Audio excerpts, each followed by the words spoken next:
ಕರ್ತನಲ್ಲಿ ಪ್ರೀತಿ ಅಂತ ಸಹೋದರ ಸಹೋದರಿಯರೇ, ಕಳೆದ ಒಂದು ವಾರ ನಾವು 5ನೇ ವಾಲ್ಯೂಮ್ನಲ್ಲಿ ಏನ್ರಿ ಒಂದು ಚಾಪ್ಟರ್ ನಾವೇನು ಮಾಡ್ತೇವೆ ಓದ್ತಾ ಬಂದ್ರಿ ಅಲ್ವರ. ಸೊ ಮೇಡ್ ಲೈಕ್ ಅಂಟು ಇಸ್ ಬ್ರದರನ್ 5ನೇ ಚಾಪ್ಟರು ತಮ್ಮ ಸಹೋದರನಾಗೆ ಮಾಡಲ್ಪಟ್ಟರು ಅಂತಂದ್ರಲ್ವರ. ಸೊ ಇಬ್ರಿಯರು ಏನ್ರಿ ಒಂದು 4ನೇ ಒಂದು ಅಧ್ಯಾಯ 15ನೇ ವಾಕ್ಯದ ಆಧಾರದ ಮೇಲೆ ನೋಡ್ಬೇಕಾದ್ರೆ ನಾವು ಏನಪ್ಪ ನೋಡಿದ್ವಿ ಅಂದ್ರೆ, ಈ ಯೇಸು ಕ್ರಿಸ್ತು ಹೇಗೆ ತನ್ನ ಸಹೋದರಗಳಾಗೆ ಶೋಧನೆಗೆ ಗುರಿಯಾದ್ರು, ಯಾವ ವಿಧದಲ್ಲಿ ಆತನ ಸಹೋದರಗಳ ತರನೇ ಯೇಸು ಕ್ರಿಸ್ತನಿಗೆ ಶೋಧನೆ ಬಂತು ಅಂತ ನಾವೇನ್ ಮಾಡಿದ್ರಿ, ಅನೇಕ ವಿಚಾರಗಳನ್ನ ನಾವು ಗಮನಿಸ್ತಾ ಬಂದ್ರಿ. ಸೊ ಅಲ್ಲಿ ನಾವು ನೋಡ್ಬೇಕಾದ್ರೆ ಏನಪ್ಪ ಮುಖ್ಯವಾಗಿ ನೋಡಿದ್ರಿ ಅಂತಂದ್ರೆ, ಯೇಸು ಕ್ರಿಸ್ತನಿಗೆ ಮತ್ತೆ ಸಹೋದರಗಳಿಗೆ ವ್ಯತ್ಯಾಸ ಐತಲ್ವಾ ಅಲ್ವರ. ಇವಾಗ ಯೇಸು ಕ್ರಿಸ್ತನ ನಿರ್ಜನ ಅಪೊಸ್ತಲರಿಗೂ ಮತ್ತೆ ಕ್ರಿಸ್ತನ್ಗೆ ವ್ಯತ್ಯಾಸ ಇದೆಯಾ ಅಂದ್ರೆ ಎಸ್, ವ್ಯತ್ಯಾಸ ಇದೆ ಅಲ್ವರ. ಯೇಸು ಕ್ರಿಸ್ತು ಪಾಪಿನಾ ಅಂತ ಒಂದು ಕ್ವಶನ್ ಹಾಕಿದ್ರೆ ನೀವೆಲ್ಲ ಏನಂತೀರಾ? ಇಲ್ಲ. ಇಲ್ಲ, ಪರಿಪೂರ್ಣ. ಅಲ್ವಾ? ಮತ್ತೆ ಯೇಸು ಕ್ರಿಸ್ತನ ಶಿಷ್ಯನ್ರೆಲ್ಲ ಪಾಪಿನಾ, ಹೌದಾ ಇಲ್ವಾ? ಹೌದು. ಹೌದು. ಮತ್ತೆ ಇಬ್ಬರಲ್ಲೂ ಹೆಂಗೆ ಹೋಲಿಕೆ? ಮತ್ತೆ ಇವರಾಗೆ ಅವರು ಶೋಧನೆಗೆ ಗುರಿಯಾದರು ಅಲ್ವರ. ಎಲ್ಲಾ ವಿಚಾರದಲ್ಲೂ ಎಲ್ಲಾ ವಿಷಯದಲ್ಲೂ ತನ್ನ ಸಹೋದರಗಳಾಗೆ ಮಾಡಲ್ಪಟ್ಟನು ಅಂತಂದ್ರೆ ಯಾವ ವಿಚಾರದಲ್ಲಿ ಅಂತ ನಾವೇನ್ ಮಾಡಿದ್ರಿ ಕಳೆದ ವಾರ ಒಂದ್ಸರಿ ನೋಡ್ಬೇಕಾರೆ, ಯಾವ ವಿಚಾರದಲ್ಲಿ ಅಂತಂದ್ರೆ ನಾವೆಲ್ಲ ತಿಳ್ಕೊಳ್ಳೋಂಥ ರೀತಿಯಲ್ಲಿ ಏನ್ರಿ ಒಂದು ಮಾನಸಿಕವಾದಂಥ ರೀತಿಯಲ್ಲಿ ಪಾಪ ಮಾಡ್ತಿರ್ ಗೊತ್ತಾ, ಆ ವಿಚಾರದಲ್ಲಿ ಯೇಸು ಕ್ರಿಸ್ತ ಏನ್ ಮಾಡಲ್ಲ, ಶೋಧನೆಗಳಿಗೆ ಗುರಿ ಆಗಿಲ್ಲ. ಅವ್ರು ಬಂದಂಥ ಶೋಧನೆಗಳು ಹೆಂಗಪ್ಪ ಅಂತಂದ್ರೆ ಮುಖ್ಯವಾಗಿ ಏನ್ರಿ ಆತ್ಮಿಕವಾದಂಥ ವಿಚಾರದಲ್ಲಿ ದೇವರ ವಿರುದ್ಧವಿಗೆ ಪಾಪ ಮಾಡೋಂಥ ವಿಚಾರದಲ್ಲಿ ಅವ್ರಿಗೇನಾಗಿದ್ದು, ಅವ್ರ ಮನಸ್ಸಲ್ಲಿ ಸಿಕ್ಕಾಪಟ್ಟೆ ಶೋಧನೆ ಏನಾಗಿದ್ದು ಬಂದಿದ್ದು ಅಂತ ನಾವೇನ್ ಮಾಡ್ತೀವಿ ನೋಡ್ತೀರಿ ಅದರ. ಸದ್ರಿಂದ ಇದು ಹೇಗಪ್ಪ ಅಂತಂದ್ರೆ, ಕ್ರಿಸ್ತನ್ಗೆ ಬಂದಿರೋಂಥ ಶೋಧನೆ ಬಗ್ಗೆ ನಾವೇನ್ ಮಾಡಿದ್ವಿ ಕಳೆದ ಸತಿ ನೋಡಿದ್ರಿ. ಅದರ ಮೊದಲನೇ ಶೋಧನೆ ನೋಡಿದ್ರಿ, ಯೇಸು ಕ್ರಿಸ್ತನ್ಗೆ ಬಂದ್ಬಿಟ್ಟು ಏನ್ರಿ 40 ದಿವಸ ಅವ್ರು ಏನ್ ಮಾಡ್ತಾರೆ, ಉಪವಾಸ ಮಾಡಕ್ಕೆ ಎಲ್ಗೆ ಹೋಗ್ತಾರೆ? ಅರಣ್ಯ. ಅರಣ್ಯಕ್ಕೆ. ಹಂಗಾರೆ ಯೇಸು ಕ್ರಿಸ್ತು ಏನಕ್ಕೆ ಹೋದ್ರು? 40 ದಿವಸ ಉಪವಾಸ ಮಾಡಕ್ ಹೋದ್ರಾ? ದೇವ್ರ ಚಿತ್ತ. ಹ್ಮ್ ಅವ್ರ ಆಲೋಚನೆಗಳನ್ನ ಕೇಳಕ್ಕೆ. ಅಲ್ವರ. ಅಂದ್ರೆ 40 ದಿವಸ ಹಗಲು ರಾತ್ರಿ ಏನ್ ಮಾಡಿದಾರೆ, ಆತನ ವಾಕ್ಯಗಳನ್ನ ಏನ್ ಮಾಡಿದಾರೆ ಯೇಸು ಕ್ರಿಸ್ತು ಧ್ಯಾನ ಮಾಡಿದ್ದಾರೆ ಅಲ್ವರ. ಅದನ್ನ ತಿಳ್ಕೊಂಡಿರೋಂಥ ವಿಚಾರಗಳನ್ನ ಇನ್ನ ಕಂಪ್ಲೀಟ್ ಆಗಿ ಗ್ರಹಿಸ್ಕೊಳಕ್ಕೋಸ್ಕರ 40 ದಿನ ಏನ್ ಮಾಡಿದಾರೆ ಅವರು ಹೋಗ್ಬಿಟ್ಟು ಅದ್ರ ಬಗ್ಗೆ ಅಲ್ವರ ಮೆಡಿಟೇಟ್ ಮಾಡಿದ್ದಾರೆ, ಮೆಲ್ಕ್ ಹಾಕಿದ್ದಾರೆ ಅಲ್ವರ. ಸೊ ಯಾಕಂದ್ರೆ ಪವಿತ್ರಾತ್ಮ ಬಂದ್ಮೇಲೆ ಏನ್ರಿ, ಪವಿತ್ರಾತ್ಮ ಬರೋಕ್ಕಿಂತ ಮುಂಚೆ ತಿಳ್ಕೊಳ್ತಾ ವಿಚಾರಗಳನ್ನ ಬಹು ಸ್ಪಷ್ಟವಾಗಿ ಇನ್ನ ಗ್ರಹಿಸ್ಕೊಂಡು ಈ ದೇವ್ ಚಿತ್ತನ ಹೇಗೆ ನೆರವೇರಿಸೋದು ಅಂತಂದ್ಬಿಟ್ಟು ಅದನ್ನ ಏನ್ ಮಾಡವ್ರೆ, ಅದನ್ನ ಕರೆಕ್ಟಾಗೆ ತಿಳ್ಕೊಂಡು ಬಂದವ್ರೆ ಅಲ್ವರ. ಸದಿ ನೋಡ್ಬೇಕಾರೆ ಇದನ್ನ ಕ್ರಿಸ್ತನ್ ಏನ್ ಮಾಡಿದ್ದವ ಅಲ್ವರ, ಅಲ್ಲಿ ಮಾಡಿದ್ದು ಅಲ್ವರ. ಅದಕ್ಕೆ ನಾವು ವಾಕ್ಯದಲ್ಲಿ ಕಳಿಸ್ತಿ ನೋಡಿದ್ರಿ ಅಲ್ವರ. ಸೇತಾನು ಯೇಸು ಕ್ರಿಸ್ತನ್ಗೆ ಶೋಧನೆ ಯಾವಾಗ ಕೊಟ್ಟಿದ್ದು? 40 ದಿವಸದಲ್ಲಿ ಕೊಟ್ನಾ, ಅಥವಾ 40 ದಿವಸಕ್ಕಿಂತ ಮುಂಚೆ ಕೊಟ್ನಾ, ಅಥವಾ ಅನಂತರ ಕೊಟ್ನಾ? ಅನಂತರ. ಆಗಿದ್ಮೇಲೆ. ಯಾಕೆ ಆಗಿದ್ಮೇಲೆ ಕೊಟ್ಟ? ಇವಾಗ ಶೋಧನೆಗೆ ತಾನೆ ಒಂದೋದಿಕ್ಕೆ ಅಂತ ಅಂದ್ಬಿಟ್ಟು ಅಡವಿಗೆ ಹೋಗಿದ್ದು, ಮತ್ತೆ 40 ದಿವಸ ಸುಮ್ಮನೆ ಕೂತಿದ್ನ ಸೇತನ ಕೈ ಕಟ್ಕೊಂಡ್ಬಿಟ್ಟು, ಅವಾಗ ಕೊಡ್ಬೇಕಲ್ಲ ಶೋಧನೆ. ಅಂದ್ರೆ ಆ 40 ದಿವಸ ಯೇಸು ಕ್ರಿಸ್ತು ದೇವ್ರ ವಾಕ್ಯದಲ್ಲಿ ಮುಳುಗಿರ್ಬೇಕಾದ್ರೆ ಶೋಧನೆ ಏನಾಗಿಲ್ಲ ಅವ್ರಿಗೆ ಬರ್ಲಿಲ್ಲ. ಅಂದ್ರೆ ನೋಡ್ರಿ, ಇದು ನಮ್ಗೊಂದು ಪಾಠ. ದೇವ್ರ ಮಕ್ಕಳು ಎಷ್ಟು ವಾಕ್ಯದಲ್ಲಿ ಮುಳುಗಿರ್ತಾರೋ, ಎಷ್ಟು ಆತ್ಮಿಕವಾಗಿ ತನ್ನ ಮನಸ್ಸನ್ನ ಏನ್ರಿ ದೇವ್ರ ವಾಕ್ಯದ ಮೇಲೆ ಸ್ಥಿರವಾಗಿರ್ತಾರೋ, ಅಷ್ಟು ಏನ್ರಿ ಲೋಕದ ಶೋಧನೆಗಳನ್ನ ನಾವು ಮಾಡೋದು ತಪ್ಪಿಸ್ಕೊಬೋದು. ಯೋಚನೆ ಮಾಡಿರ್ತೀನಿ, ನಾವು ಏನೋ ಒಂದು ವಾಕ್ಯನ ಓದಿ ಅದರ ಒಂದು ಉತ್ತೇಜನ ಆಗನ ಬೆಳೆನ ಅಂತಬಿಟ್ಟು ವಾಕ್ಯದಲ್ಲಿ ನಾವು ಸ್ಟಡಿ ಮಾಡ್ತಾ ಇರ್ಬೇಕಾದ್ರೆ ನಮ್ಗೆ ಗಮನ ಏನಾಗಲ್ಲ ಗೊತ್ತಾ, ಲೋಕದ ಕಡೆಗೆ ಏನಾಗಲ್ಲ, ಅಲ್ಲಿ ಹೋಗೋದಿಲ್ಲ ನೋಡಿರ್ತೀನಿ ಅಲ್ಲ. ಆದ್ರೆ ಎಷ್ಟು ಬಿಟ್ಬಿಟ್ಟಿರ್ತೀನಿ, ಸೆಲ್ಫ್ ಸ್ಟಡಿ ಅಂತ ಬಿಟ್ಬಿಡಿ ನೀವು ಅಲ್ವಾ. ಸ್ಟಡಿನೇ ಮಾಡಿದಿರಾ ನೀವು ಲೋಕದ ಕಡೆ, ನೀವು ಹಂಗೆ ಸುಮ್ಮನೆ ಏನೋ ನಾಮಕ ವಾಸ್ತೆ ಇರೋಂಥ ಕ್ರೈಸ್ತರುಗಳ ಥರ ಸುಮ್ಮನೆ ಇದ್ರೆ ಸಾಕು, ಆಟೋಮೆಟಿಕ್ ಆಗಿ ನಿಮ್ಮ ಲೋಕ ಏನು ಮಾಡ್ತಾ ಗೊತ್ತಾ, ನಿಮ್ಮನ್ನ ಸೆಳೆದು ಬಿಡ್ತದೆ ಅಲ್ವರ. ವಾಕ್ಯದಲ್ಲಿ ಏನು ಮಾಡ್ಬೇಕು ನಾವು ದಿನ ಅದರಲ್ಲಿ ನಾವು ಮುಳುಗಿರ್ಬೇಕು ಅಲ್ವರ. ವಾಕ್ಯದ ಮುಳುಗಿರ್ಬೇಕಾದ್ರೆ ಏನು, ನಾವು ಸ್ಟಡಿ ಮಾಡಬೇಕು, ಓದಬೇಕು ಅರ. ಈ ಸತ್ಯ ಏನು ಹೇಳ್ತಾರೆ, ಈ ವಾಕ್ಯ ಏನು ಹೇಳ್ತಾರೆ, ಅದಕ್ಕೆ ಅರ್ಥ ಏನೋ, ಇವೆಲ್ಲ ಅಂಶಗಳನ್ನ ಏನು ಮಾಡ್ಬೇಕು, ನಾವು ಓದಬೇಕು ಅಲ್ವರ. ಅದನ್ನೇ ಧ್ಯಾನ ಮಾಡೋಂಥದ್ದು. ಅದಕ್ಕೆ ನಾವು ಯಾಜಕ ಖಂಡದಲ್ಲಿ ಓದ್ತಿರಲ್ಲ, ಏನು ಹೇಳ್ತಾರೆ, ಶುದ್ಧ ಪ್ರಾಣಿ ಅಶುದ್ಧ ಪ್ರಾಣಿ ಐತಲ್ವರ ಏನ್ರಿ. ಶುದ್ಧ ಪ್ರಾಣಿ ಯಾವುದು, ಅಶುದ್ಧ ಪ್ರಾಣಿ ಯಾವುದು, ಯಾರಿಗಾರ ಗೊತ್ತಿದ್ಯಾ? ನಮ್ಗೇನ್ ಬರ್ತಾರೆ, ಯಾರು ಕೊಟ್ಟರೆ ತಿಂತೀರಿ ಅಂತೀರಾ?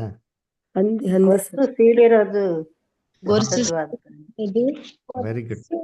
ಸೀಳಿರೋದು ಸೀಳಿರೋದು ಶುದ್ಧ ಅಲ್ವರ ಶುದ್ಧ ಗೊರಸು ಏನಾಗಿರ್ಬೇಕು? ಶುದ್ಧವಾದ್ದು. ಸೀಳಿರ್ಬೇಕು. ಆಮೇಲೆ ಸಾಕಾ? ಗೊರಸು ಸೀಳಿದ್ರೆ ಸಾಕಾ? ಇವಾಗ ಒಂಟೆ ಗೊರಸು ಸೀಳೈತೆ, ಅದು ಮಲ್ಕಾಕ್ಬೇಕು ತಿಂದಿದ್ನ ಮತ್ತೆ ಮೆಲುಕು ಅದು ಹಾಕ್ಬೇಕು. ಮೆಲುಕು ಹಾಕ್ಬೇಕು ಬ್ರದರ್. ಸಾರಿ ಹಂದಿ ಗೊರಸು ಸೀಳಿದೆ ಆದ್ರೆ ಮೆಲ್ಕ್ ಹಾಕಲ್ಲ. ಅಲ್ವರ ಹೌದು. ಇವಾಗ ಒಂಟೆ ಮೆಲ್ಕ್ ಹಾಕ್ತದೆ ಆದ್ರೆ ಗೊರಸು ಏನಾಗಿಲ್ಲ, ಸೀಳಿಲ್ಲ. ಅಲ್ವರ ನೋಡಿ, ಅದರಿಂದ ಏನು ಗೊರಸೆ ಬದಾರೆ, ಅಯ್ಯೋ ಕಾಲ್ ಸೀಳಿದ್ರೆ ಏನು ಬರ್ತದೆ, ನಮ್ಗೇನು ಡಿಫ್ರೆನ್ಸು? ಅಲ್ವರ ತಿನ್ನಕ್ಕೇನಂತೆ, ಎಲ್ಲ ತಿನ್ಬಿಡೋಣ ಅಲ್ವರ. ಸೊ ಅಲ್ಲಿ ನೋಡ್ಬೇಕಾದ್ರೆ ಎರಡು ಅರ್ಥಗಳೇನಪ್ಪ ಅಂದ್ರೆ, ಗೊರಸು ಏನಾಗಿರ್ಬೇಕು, ಸೀಳಿರ್ಬೇಕು ಅಲ್ವರ. ನಾವು ಕೆಟ್ಟದ್ದು ಒಳ್ಳೇದನ್ನ ಡಿಫ್ರೆನ್ಸ್ ಕಂಡಿಂಗ್ ಇರ್ಬೇಕು. ಗೊರಸು ಸೀಳಿರ್ಬೇಕಂದ್ರೆ ಪಾದ ಎರಡು ಇರ್ತದೆ, ಎರಡು ಭಾಗ. ಅದರ ಕೆಟ್ಟದ್ದು ಯಾವುದು, ಒಳ್ಳೇದು ಯಾವುದು, ವಾಕ್ಯದ ಸತ್ಯ ಯಾವುದು, ಅದರ ಬೈಬಲ್ ಪ್ರಕಾರ ಉಪದೇಶಗಳು ಯಾವ್ದು ಕರೆಕ್ಟ್ ಅಂತ ನಾವು ಡಿಫ್ರೆನ್ಸ್ ಮಾಡಂಗೆ ಏನಾರ ಇರಬೇಕು. ಆಮೇಲೆ ಸುಮ್ಮನೆ ವಾಕ್ಯ ಕೇಳ್ಕೊಂಡು ಹೋಗ್ಬಿಡಲ್ಲ ರೀ. ಅದರ ವಾಕ್ಯ ಏನ್ ಮಾಡ್ಬೇಕು? ಈ ಕಿವಿನ ಕೇಳಿ ಏನ್ ಮಾಡ್ಬೇಕು? ಮಲ್ಕಾಕ್ಬೇಕು ನಾವು. ಆ ಅಲ್ವರ ಏನಾಗಬೇಕು? ಅದು ಹೊಡಕ್ ಹೋಗಿ ಜೀರ್ಣ ಆಗ್ಬೇಕು.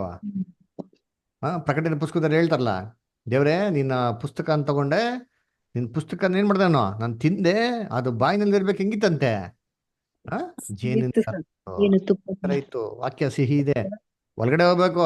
ಸುಮ್ಮನೆ ಹಂಗೆ ಸಿಹಿ ಅಂತ ಬಿಟ್ಬಿಟ್ರೆ ಆಯ್ತದ? ಹೊರಗಡೆ ಹೋಗ್ಬಿಟ್ಟು ಏನಾಗಬೇಕು? ಅದು ಕೆಲಸ ಮಾಡ್ಬೇಕು ನೋಡ್ರಿ ಅಂತೀನಿ. ಅದರ ವರ್ಕೌಟ್ ಮಾಡ್ಬೇಕು. ಅದನ್ನೇ ಮೆಲ್ಕ್ ಹಾಕೋದು ಅಲ್ವರ. ಅದಕ್ಕೆ ನೋಡ್ಬೇಕಾದ್ರೆ ಯೇಸು ಕ್ರಿಸ್ತು ಇದನ್ನ ಮಾಡೋಕ್ಕೆ 40 days ಏನ್ ಮಾಡಿದ್ರು, ಟೈಮ್ನ ತಗೊಂಡ್ರು. ಅದಾಗಿದ್ದಂತ ಶೋಧಕನ್ ಬಂದು ಮೊದಲನೇ ಶೋಧನೆ ಏನ್ ಕೊಡ್ತಾನೆ?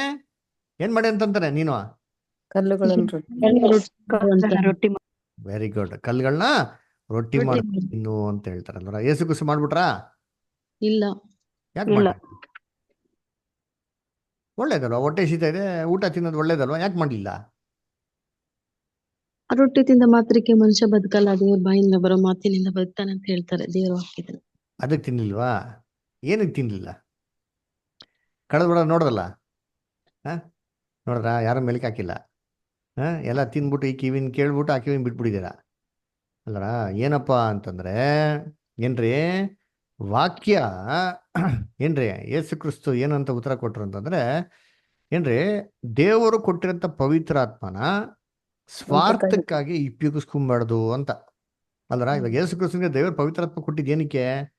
ಅವರು ತನ್ನ ಓಟ ನೋಡಿ ಏನ್ ಮಾಡ್ಲಿ, ಮುಗಿಸ್ಲಿ, ಜನಗಳಿಗೆ ಏನ್ ಮಾಡ್ಲಿ, ಅವರು ಒಳ್ಳೇದನ್ನ ಮಾಡ್ಲಿ ಅಂತ ಅಂದ್ಬಿಟ್ಟು ಅಲ್ಲರ. ಅದ್ಭುತಗಳನ್ನ ಮಾಡ್ಲಿ. ಅಪೊಸ್ತಲ ಕೃತ್ಯ 10ನೇ ಅಧ್ಯಾಯದಲ್ಲಿ ಹೇಳ್ತಾರಲ್ಲ, ಪವಿತ್ರ ಆತ್ಮನ ಬಲದಿಂದ ಅಭಿಷೇಕಿಸಿ ಅನೇಕ ಜನಗಳಿಗೆ ಏನ್ ಮಾಡಂತೆ, ಅಲ್ಲಿ ಸ್ವಸ್ಥ ಮಾಡಿದ್ರು ಅಲ್ವರ, ಅದ್ಭುತಗಳನ್ನ ಮಾಡಿದ್ರು ಅಂತ ಅಂದ್ಬಿಟ್ಟು. ಇದಕ್ಕಾಗಿ ದೇವ್ರು ಏನ್ ಮಾಡಿದ್ರು, ಅವ್ರಿಗೆ ಬಲನ ಕೊಟ್ಟಿದ್ದು. ಇದನ್ನ ಸ್ವಂತಕ್ಕಾಗಿ ಉಪಯೋಗಿಸ್ಕೊಂಡ್ರೆ ಏನಾಗಿರೋದು ಅಂತಂದ್ರೆ ದೇವರಿಗೆ ವಿರುದ್ಧವಾಗಿ ಏನ್ ಮಾಡ್ದಂಗಲ್ಲಿ ನಡ್ಕೊಂಡಂತ ರೀತಿಲಿ ಅಲ್ವರ. ಅದಕ್ಕೆ ನೋಡ್ಬೇಕಾದ್ರೆ ಕ್ರಿಸ್ತನು ಆ ಥರ ಮಾಡಕ್ ಹೋಗಿಲ್ಲ. ಅದರ ಮಾಡಬಾರ್ದು ಅಂತೇನಿಲ್ಲ ರೀ, ಮಾಡ್ಬೋದಾಗಿತ್ತು. ಅದರ ದೊಡ್ಡ ವಿಚಾರನೆಲ್ಲ ಯೇಸು ಕ್ರಿಸ್ತು ಮನ್ಸು ಮಾಡಿದ್ರೆ ಕಲ್ಲನ್ನ ರೊಟ್ಟಿ ಮಾಡ್ಕೊಂಡು ತಿನ್ನೋದು ಎಷ್ಟು ವಿಚಾರ ಹೇಳ್ರಿ. ಆದ್ರೆ ಗಾಡ್, ದೇವ್ರು ಕೊಟ್ಟಿರೋಂಥ ಒಂದು ಕೃಪೆನ, ದೇವ್ರು ಕೊಟ್ಟಿರೋಂಥ ತಲಾಂತನ, ಅದು ದೇವ್ರಿಗಾಗಿ ಮೀಸಲಾಗಿ ಇಟ್ಟಿದ್ದೀರಾ, ಅದನ್ನ ಸ್ವಂತಕ್ಕಾಗಿ ಉಪಯೋಗಿಸ್ಕೊಂಡಾಗ ಏನಾಗ್ತದೆ, ಅದು ದೇವ್ರಿಗೆ ಏನ್ರಿ, ಅದಕ್ಕೆ ಇಷ್ಟ ಇಲ್ದಿರಂತ ಕೆಲಸ ಅಲ್ವರ. ಅದಕ್ಕೆ ನೋಡಿರ್ತೀರಿ, ಇವಾಗ ದೇವ್ರಿಗೆ ಮೀಸಲಾಗಿರೋದನ್ನ ಸ್ವಂತಕ್ಕಾಗಿ ಉಪಯೋಗಿಸ್ಕೊಂಡಾಗ ಅದೇನ್ರಿ, ಅದು ದೇವ್ರ ವಿರುದ್ಧಕ್ಕೆ ಪಾಪ ಅಂತ ಅಂದ್ಬಿಟ್ಟು ನಾವು ಇನ್ನೊಂದ್ಸತಿ ಹಳೆ ಒಡಂಬಡಿಕೆಯಲ್ಲಿ ಎಷ್ಟೋ ಸನ್ನಿವೇಶದಲ್ಲಿ ನೋಡ್ತೀರಿ. ಅದರ ಏನ್ರಿ, ಎಲೀಶನ್ ಕತೆ ಕೇಳಿದ್ದೀರಾ? ನಾಮಾನ್ ನಾಮಾನ್ ಏನ್ ಮಾಡ್ತಾನೆ? ನಾಮನ್ಗೆ ಕುಷ್ಠರೋಗ ಇರ್ತಾರೆ. ಅವಾಗ ಕರೆಕ್ಟ್ 7 ಸತಿ ಎಲ್ಲಿ ಮುಳುಗ್ಬೇಕು? ಯೋರ್ದನ್ ಒಳ್ಳೆ ಏನ್ ಮಾಡ್ಬೇಕು, ಮುಳುಗ್ಬೇಕು ಅಂತಂತಾರೆ. ಸೊ ಅದಕ್ಕೆ ನಾಮನ್ ಸೀದಾ ಎಲ್ಲಿ ಬರ್ತಾನೆ? ಯಾರ ಮನೆಗೆ ಬರ್ತಾನೆ? ಫಸ್ಟ್ ಎಲ್ಲಿ ಹೋಗ್ತಾನೆ? ರಾಜನ ಅರಮನೆಗೆ ಹೋಗ್ತಾನೆ ಅಲ್ವರ. ಆಮೇಲೆ ರಾಜನ್ಗೆ ಆಶ್ಚರ್ಯ ಆಗ್ಬಿಡ್ತೀವಿ, ಇವ್ನ ನಂಗೆ ಬಂದ್ಬಿಟ್ಟೆ, ಇಲ್ಲಿ ಇವ್ನು ಕುಷ್ಠೋಗ ನಮ್ಗೆ ಅಂಟ್ಕೊಂಡ್ಬಿಟ್ರೆ ಕಷ್ಟ ಅಂತ ಅಂದ್ಬಿಟ್ಟು ಅಲ್ವರ. ಅವಾಗ ಏನ್ ಹೇಳ್ತಾರೆ, ನೀವು ಹೋಗ್ಬಿಟ್ಟು ಎಲೀಶಾ ಹೇಳ್ತಾನೆ ನನ್ನ ಮನೆಗೆ ಕಳಿಸು ಅಂತ. ಎಲೀಶನ್ ಮನೆಗೆ ಹೋಗ್ತಾನೆ. ಅವಾಗ ನಾಮಾನು ಏನ್ ತಗೊಂಬಂದಿರ್ತಾನೆ ಜೊತೆಗೆ? ಬರೀ ಕೈ ಬಿಸ್ಕೊಂಡ್ ಬಂದಿರ್ತಾನೆ? ಏನ್ ತಗೊಂಬಂದಿರ್ತಾನ ಅವನು? ಬೆಲೆಯುಳ್ಳ ವಸ್ತುಗಳು, ಬಂಗಾರ, ಒಡವೆಗಳನ್ನು, ಚಿನ್ನ, ಬೆಳ್ಳಿ, ಬಂಗಾರ, ವಸ್ತ್ರಗಳು ಎಲ್ಲಾ ತಂದಿರ್ತಾನೆ ಅಲ್ವರ. ಸೊ ಎಲ್ಲ ಕಾಯಿಲೆ ವಾಸಿ ಆಗಿದ್ಮೇಲೆ ನಾಮನ್ ಏನ್ ಮಾಡ್ತೀನಿ, ಹುಡುಗರನ್ನೆಲ್ಲ ಯಾರು ಕೊಡ್ತಾನೆ? ಎಲೀಶನು ಕೊಡಕ್ ಹೋಗ್ತಾರೆ, ಇಸ್ಕೊಳಲ್ಲ. ಎಲೀಶಾ ಏನ್ ಮಾಡಲ್ಲ, ಇಸ್ಕೊಳಲ್ಲ. ಇಸ್ಕೊಡಲ್ಲ. ಇವೆಲ್ಲ ನಮ್ಗೆ ಬೇಡ, ಹೋಗಪ್ಪ. ಅದರ ಕೊರತೆ ಇತ್ತ, ಅವನಿಗೆ ಕೊರತೆ ಇತ್ತು, ಅವಶ್ಯಕತೆ ಇತ್ತು, ತೊಗೊಂಡಿಲ್ಲ ಅವನು. ಬೇಡ ಬಿಡೋನ್ ಕಳಿಸ್ಬಿಡ್ತಾನೆ ಅಲ್ವರ. ಇವನು ಕಳ್ಸಿದ ತಕ್ಷಣ, ಇವನ ದೂರ ಹೋಗಿದ ತಕ್ಷಣ ಏನಾಗ್ತದೆ ನೆಕ್ಸ್ಟ್? ಹೇಜಿ ಅದನ್ನ ತಗೊಳ್ತಾನೆ ಸರ್. ಹಿಂದೆಗಡೆ ಗ್ಯಾಸ್ ಹಿಂದೆ ಓಡೋಗಿ ಅವ್ರ ಹತ್ರ ಗ್ಯಾಸ್ ಹಿಂದೆ ಓಡೋಗ್ತಾನೆ. ಹಿಂದೆ ಓಡೋಗ್ಬಿಟ್ಟು ಹೇಳ್ತಾನೆ, ಓ ಸ್ವಾಮಿ, ನಮ್ಮ ಯಜಮಾನ್ರು ಹೇಳಿದ್ರು ಸ್ವಲ್ಪ ಈಸ್ಕೊಂಬ ಅಂತ, ದಯವಿಟ್ಟು ಸಾರಿ ಅವ್ರು ಹೇಳ್ಬಿಟ್ರು, ಸ್ವಲ್ಪ ಕೊಡಿ ಅಂತ ಅಂದೆ ಮಾಡ್ತೀನಿ. ಈಸ್ಕೊಂಬಿಟ್ಟು ಅವ್ರು ಸಿಕ್ಬಿಡ್ತಾನೆ. ಅವಾಗ ಕೇಳ್ತಾನೆ, ಎಲೀಶಾ ಎಲ್ಲಿಂದ ಬರ್ತಾ ಇದೀಯಾ ಅಂತ ಸುಳ್ಳು ಅಂದ್ಬಿಡ್ತಾನೆ. ಅವಾಗ ಏನ್ ಹೇಳ್ತಾನೆ, ಆ ಕುಷ್ಠರೋಗ ನಿನ್ಗೇನಾಗ್ಲಿ. ಬರ್ಲಿ ಅಂತ. ಅದೇ ತರ ದೇವ್ರಿಗೆ ನಾವು ಒಪ್ಪಿಸ್ಕೊಟ್ಟಿರೋದನ್ನ ಅಲ್ಲಿ ನಮ್ಗಾಗಿ ಪ್ರಶ್ನೆ ತಪ್ಪು. ಅದನ್ನೇ ನಮ್ಮ ಕ್ರಿಸ್ತನ ಶೋಧನೆ ನೋಡಿದಲ್ವ. ಹಂಗಾರೆ ಇದು ನಮ್ಗೆ ಅಷ್ಟೇ ಜೀವನದಲ್ಲಿ ನಾವು ನಮ್ಮನ್ನ ನಾವೇ ಫಸ್ಟ್ ದೇವ್ರಿಗೆ ಒಪ್ಪಿಸ್ಕೊಟ್ಟಿದ್ದೀರಪ್ಪ, ಕರೆಕ್ಟಾ? ಅದ್ರಲ್ಲಿ ನಾವ್ ಏನಾಗಿರ್ಬೇಕು, ದೇವ್ರಿಗೆ ನಂಬಿಕಸ್ಥರಾಗಿರ್ಬೇಕ್ರಿ. ಅದರಲ್ಲಿ ನಾವು ದೇವ್ರಿಗೆ ನಂಬಿಕಸ್ಥರಾಗಿಲ್ಲ ಅಂತ ತಿಳ್ಕೊಳ್ಳಿ ಅಂತೀನಿ, ಏನಾಗ್ತಾರೆ ಗೊತ್ತಾ, ನಾವು ಮಾಡಂತ ಒಡಂಬಡಿಕೆಗೆ ವಿರುದ್ಧವಾಗಿ ಏನ್ ಮಾಡ್ದಾಗ ನಡ್ಕೊಂಡಾಗ ನಾವೇನಂತ ಒಡಂಬಡಿಕೆ ಮಾಡ್ಕೊಂಡಿದ್ರಿ, ಈಗೋ ದೇವ್ರೆ ನನ್ನ ದೇಹವನ್ನು ಏನ್ ಮಾಡ್ತೀನಿ, ಸಜೀವ ಯಜ್ಞವಾಗಿ ನಿನ್ಗೆ ಅರ್ಪಿಸ್ತೀನಿ. ಸಂಪೂರ್ಣವಾಗಿ ಅದರ ಬರೀ ಕೈ ಕೊಡ್ತೀನಿ ಕಾಲು ಕೊಡ್ತೀನಿ ಅಂತಂದ್ರೆ ಸಂಪೂರ್ಣವಾಗಿ ಅಂದ್ರೆ ನಮ್ಮ ಕೈಲಿ ಎಷ್ಟು ಮ್ಯಾಕ್ಸಿಮಮ್ ಆಗ್ತಾರೋ ಅಷ್ಟು ದೇವ್ರಿಗೆ ಒಪ್ಪಿಸ್ಕೊಡ್ತೀನಿ ಅಂತ ಹೇಳಿದ್ಮೇಲೆ ನಾವು ಆ ತಕ್ಕಂತೆ ನಡೆಯೋದಕ್ಕೆ ಮಾಡ್ಕೋ ಪ್ರಯತ್ನ ಮಾಡಬೇಕು ಅಲ್ವರ. ಆವಾಗ ನಡೀದಿರೇ ಇದ್ರೆ ಏನ್ ಮಾಡ್ದಂಗಂದ್ರೆ ನಾವು ದೇವ್ರು ನಮ್ಗೆ ಕೊಟ್ಟಂತ ಪವಿತ್ರಾತ್ಮ ವಿರುದ್ಧವಾಗಿ ಏನ್ ಮಾಡ್ದಂಗೆ ಅಲ್ಲಿ ನಡ್ಕೊಂಡಂಗೆ. ನಿಂದನೆ ನಿಂದಿಸ್ದಂಗೆ ಅದರ ಆ ಒಂದು ಪವಿತ್ರಾತ್ಮ ನಮ್ಮಲ್ಲಿ ಬೆಳೆದ ರೀತಿಲಿ ಅಡಗಿಸ್ದಂಗೆ ಅದರ. Okay, good. ಸೊ ಇಲ್ಲಿವರೆಗೂ ನೋಡಿದ್ರೆ, ಸೊ ಇವತ್ತು ಏನ್ ಮಾಡೋಣ, ಇವತ್ತು ನಾವು ಕಂಟಿನ್ಯೂ ಮಾಡೋಣ. ಇಂಗ್ಲಿಷಲ್ಲಿ ಪೇಜ್ ನಂಬರ್ 111, ಕನ್ನಡದಲ್ಲಿ ಪೇಜ್ ನಂಬರ್ 64. ನಮ್ಮ ಕರ್ತನಿಗೆ ವಿರೋಧಿಯು ನೀಡಿದ ಮತ್ತೊಂದು ಸಲಹೆ ಎಂದರೆ ಆತನ ನಿಯೋಗವನ್ನು ಫಕೀರ ಪದ್ಧತಿಯಲ್ಲಿ ಜನರಿಗೆ ಪರಿಚಯಿಸುವುದು. ಆತನು ದೇವಾಲಯದ ಶಿಖರದ ತುದಿಗೇರಿ ಅಲ್ಲಿಂದ ಕೆಳಗೆ ಧುಮುಕಬೇಕು. ಆಗ ಆತನಿಗೆ ಯಾವ ಹಾನಿಯೂ ಆಗದಿರುವುದನ್ನು ಕಾಣುವ ಜನಸಮೂಹಕ್ಕೆ ಆತನೊಬ್ಬ ಮಾನವಾತೀತ ಶಕ್ತಿ ಎಂಬುದು ರುಜುವಾತಾಗುತ್ತದೆ. ತಕ್ಷಣದಲ್ಲಿಯೇ ಅವರು ಆತನೇ ಮೆಸ್ಸಿಯನು ಎಂದು ಅರಿತು ಆತನನ್ನು ಅಂಗೀಕರಿಸಿಕೊಳ್ಳುತ್ತಾರೆ ಹಾಗೂ ಆತನ ಮುಂದಿರುವ ಕಾರ್ಯಗಳಲ್ಲಿ ಆತನೊಡನೆ ಸಹಕರಿಸುತ್ತಾರೆ. ಆದರೆ ನಮ್ಮ ಕರ್ತನಿಗೆ ತಕ್ಷಣದಲ್ಲಿ ಅಂತಹ ಪದ್ಧತಿಯು ದೈವಿಕ ವ್ಯವಸ್ಥೆಯೊಂದಿಗೆ ಸಂಪೂರ್ಣವಾಗಿ ಸಾಮರಸ್ಯವಾಗಿರುವುದಲ್ಲ ಎಂಬ ಅರಿವಾಗುತ್ತದೆ. ಸೈತಾನನು ದೇವರ ವಾಕ್ಯವನ್ನು ತಪ್ಪಾಗಿ, ಬಹುಶಃ ತಪ್ಪಿನ ಪರವಾಗಿ ಇಲ್ಲಿ ಅನ್ವಯಿಸಿದ್ದು ಸಹ ಆತನನ್ನು ನೀತಿವಂತಿಕೆಯ ತತ್ವಗಳಿಂದ ವಿಚಲಿತಗೊಳಿಸಲಿಲ್ಲ. ಆತನು ಕೂಡಲೇ ಸೈತಾನನಿಗೆ ಉತ್ತರಿಸಿ ಹೇಳಿದ್ದೇನೆಂದರೆ, ಅಂತಹ ಪ್ರಯತ್ನವು ದೈವೇಚ್ಛೆಯನ್ನೇ ಪ್ರಲೋಭಿಸುವುದಾಗುತ್ತದೆ ಮತ್ತು ಇದು ಸಂಪೂರ್ಣವಾಗಿ ಅಯುಕ್ತವಾಗಿದೆ ಮತ್ತು ಒಂದು ಕ್ಷಣಕ್ಕೂ ಯೋಚಿಸಬಾರದು ಎಂಬುದಾಗಿ. ಕರ್ತವ್ಯದ ಕರೆ ಬಂದಾಗ ಅಥವಾ ಅಪಾಯ ಬಂದಾಗ ಪ್ರಭುವು ಅದಕ್ಕೂ ಹಿಂಜರಿಯುವುದಿಲ್ಲ. ಆದರೆ ಎಲ್ಲಾ ಹಿತವನ್ನು ಕಾಪಾಡುವ ತಂದೆಯ ಸಾಮರ್ಥ್ಯವನ್ನು ಆತನು ಗ್ರಹಿಸುತ್ತಾನೆ. ಆದರೆ ಕರ್ತನ ಮೇಲಿರುವ ನಿಜವಾದ ಭರವಸೆವೆಂದರೆ ದೇವರ ಆಜ್ಞೆ ಇಲ್ಲದೆ ಕೇವಲ ತೋರಿಕೆಗಾಗಿ ಅಥವಾ ಬಡಾಯಿ ಕೊಚ್ಚಿಕೊಳ್ಳುವ ಸಲುವಾಗಿ ಅಜಾಗರೂಕವಾಗಿ ಗಂಡಾಂತರವೊಂದಕ್ಕೆ ಮೈಯೊಡ್ಡುವುದಲ್ಲ.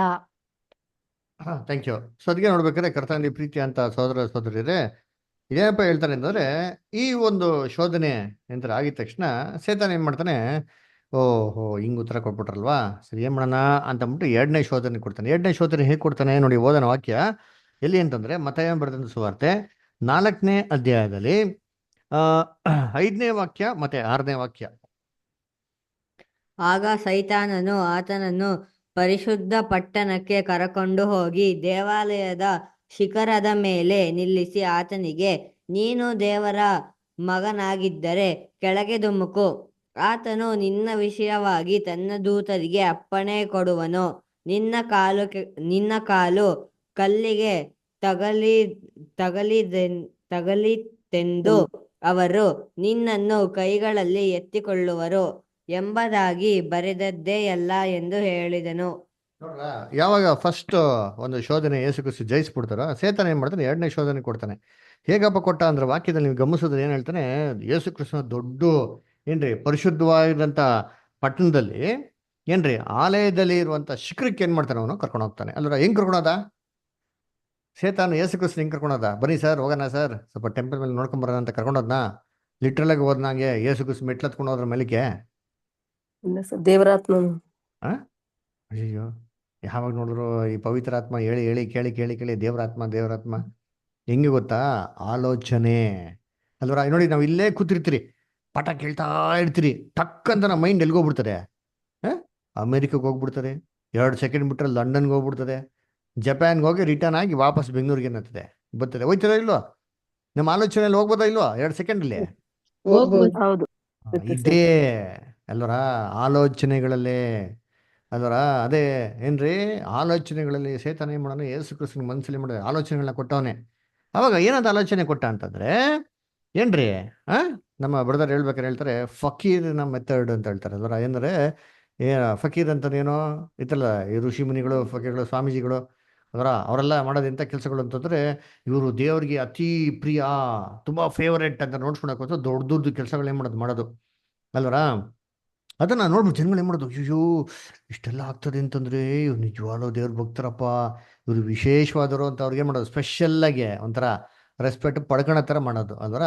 ಈ ಥರ ಒಂದು ಆಲೋಚನೆ ಕೊಡ್ತಾನೆ ಅಲ್ವರ. ಎಂತ ಆಲೋಚನೆ ಕೊಡ್ತಾನೆ, ಸರಿ ಆಲಯದ ಮೇಲಿಂದ ಹೋಗ್ಬಿಟ್ಟು ಆಲಯದಿಂದ ಏನ್ ಮಾಡಿ ನೀವು ಧುಮುಕ್ಬಿಡಿ ಅಲ್ವರ. ಧುಮುಕಿದ ತಕ್ಷಣ ದೇವ್ರೇನ್ ಮಾಡ್ತಾರೆ, ದೇವತನ ಕೊಟ್ಬಿಟ್ಟು ಅಲ್ಲಿ ನಿಮ್ಮನ್ನ ಕಾಪಾಡ್ತಾರೆ ಅಲ್ವರ. ಇವಾಗ ಯೋಚನೆ ಮಾಡಿ, ಹಂಗೆ ಹೇಳ್ಬೇಕಾರೆ ಹೆಂಗೆ ಹೇಳ್ತಾನೆ ಅಂತಂದ್ರೆ, ನೀನು ದೇವ್ರ ಮಗನಾಗಿದ್ದರೆ ತಿರ್ಗಾ ನೋಡಿದ್ರೆ ಹಿಂಗೆ ಪ್ರೊವೋಕ್ ಮಾಡ್ತಾನೆ. ಏಸು ಕ್ರಿಸ್ತನಿಗೆ ಕೋಪ ಬಂದ್ಬಿಟ್ಟು ಅದೇನಾಗಬೇಕು ಅದಲ್ಲಿ ಆ ರೋಷ ಬರ್ಬೇಕು ನೋಡೈತೀನಿ. ಅದಕ್ಕೆ ಆ ರೀತಿ ಏನ್ ಮಾಡ್ತಾನೆ, ಪ್ರೊವೋಕ್ ಮಾಡ್ತಾನೆ, ಆಲಯದಿಂದ ಧುಮುಕು ಅಂತ. ಯಾಕೆ ಆಲಯಕ್ಕೆ ಕೊಂಡೋಗ್ಬೇಕಾಯ್ತು? ಆಲೋಚನೆಗಳಲ್ಲಿ ಯಾಕೆ ಆಲಯದ ಬಗ್ಗೆನೇ ಥಿಂಕ್ ಮಾಡ್ದ ಅಂತಂದ್ರೆ, ಏಸು ಕ್ರಿಸ್ತು ಯಾರ ಮಗ? ದೇವರ ಮಗ. ಅದರ ಏಸು ಕ್ರಿಸ್ತು 12ನೇ ವಯಸ್ಸಲ್ಲಿ ಎಲ್ಲಿ ಇದ್ರು? ಅವರು ದೇವಾಲಯದಲ್ಲಿ ಇದ್ರು ಸರ್ ಅವರು. ದೇವರ ಆಲಯದಲ್ಲಿದ್ರು. ಹಂಗಾರೆ ಏಸು ಕ್ರಿಸ್ತನಿಗೆ ದೇವರ ಆಲಯ, ದೇವಚಿತ್ತ ಮಾಡೋದು ತುಂಬಾ ಇಷ್ಟ ಅಂತ ಏನ್ರಿ ಸೈತಾನಿಗೆ ಚೆನ್ನಾಗಿ ಗೊತ್ತುರಿ. ಅದಕ್ಕೆ ಏನ್ ಮಾಡ್ತಾನೆ, ಸರಿ ಪಾಪ ನಿಮ್ಮ ತಂದೆ ಆಲಯದ ಮೇಲೇನೆ ಹೋಗಪ್ಪ ಅಲ್ಲ. ಜನಗಳು ಏನಾಗ್ತಾರೆ, ಆಲಯಕ್ಕೆ ಎಲ್ಲರೂ ಬಂದಿರ್ತಾರಲ್ವಾ, ಇದೆಲ್ಲ ಜನಗಳು ಬರ್ತಾರಿಲ್ಲ, ಆಲಯಕ್ಕೆ ಬರ್ತಾರೆ. ಅವ್ರು ಬಂದಿರೋ ಸಂದರ್ಭದಲ್ಲಿ ನೀನ್ ಮೇಲಿನ ಏನ್ ಮಾಡು, ಕೆಳಕ್ಕೆ ಧುಮುಕ್ಬಿಡು, ಜಂಪ್ ಹೊಡೆದ್ಬಿಟ್ರೆ ನೀನ್ ದೇವ್ರು ಸಾಯಕ್ ಬಿಟ್ಬಿಡ್ತಾರ? ಸಾಯಕ್ ಬಿಡಲ್ಲ. ದೇವ್ರು ನೀನೇನ್ ಮಾಡ್ತಾರೆ, ಕಾಪಾಡ್ತಾರೆ. ಕಾಪಾಡಿದ ತಕ್ಷಣ ಏನಾಗ್ಬಿಡ್ತಾರೆ, ಎಲ್ಲಾರ ಮುಂದೆ ಒಂಥರ ಗ್ರೇಟ್ ಆಗ್ಬಿಡ್ತೀಯಾ ಅಲ್ವರ. ಎಲ್ಲಾರು ಸೂಪರ್ ಹ್ಯೂಮನ್ ಪವರ್ ಅಪ್ಪ ಇವರು ನಿಜವಾಗ್ಲೂ ಇವರು ದೇವ್ರ ಕುಮಾರನೇ ಅಂತ ಎಲ್ಲರೂ ಏನ್ ಮಾಡ್ತಾರೆ, ಅಕ್ಸೆಪ್ಟ್ ಮಾಡ್ಬಿಡ್ತಾರೆ. ನೀವು ಬಂದಿರೋಂಥ ಒಂದು ಕೆಲಸ ಈಸಿ ಆಗೋಯ್ತದೆ ಅಂತ ಏನ್ ಮಾಡ್ತಾನೆ, ಆಲೋಚನೆ ಕೊಡ್ತಾನೆ. ಕರೆಕ್ಟ್ ಅಲ್ವಾ? ನೋಡಿರ್ತೀರಿ ಎಷ್ಟು ಸುಲಭ ಅಲ್ವಾ? ಇವಾಗ ಯೇಸು ಕ್ರಿಸ್ತು ಈ ಮಾತನ್ನ ಕೇಳ್ಬಿಟ್ಟು ಟಕ್ಕಂತ ಆಲಯದಿಂದ ಧುಮುಕಿದ್ರೆ ಏನಾಗಿರೋದು?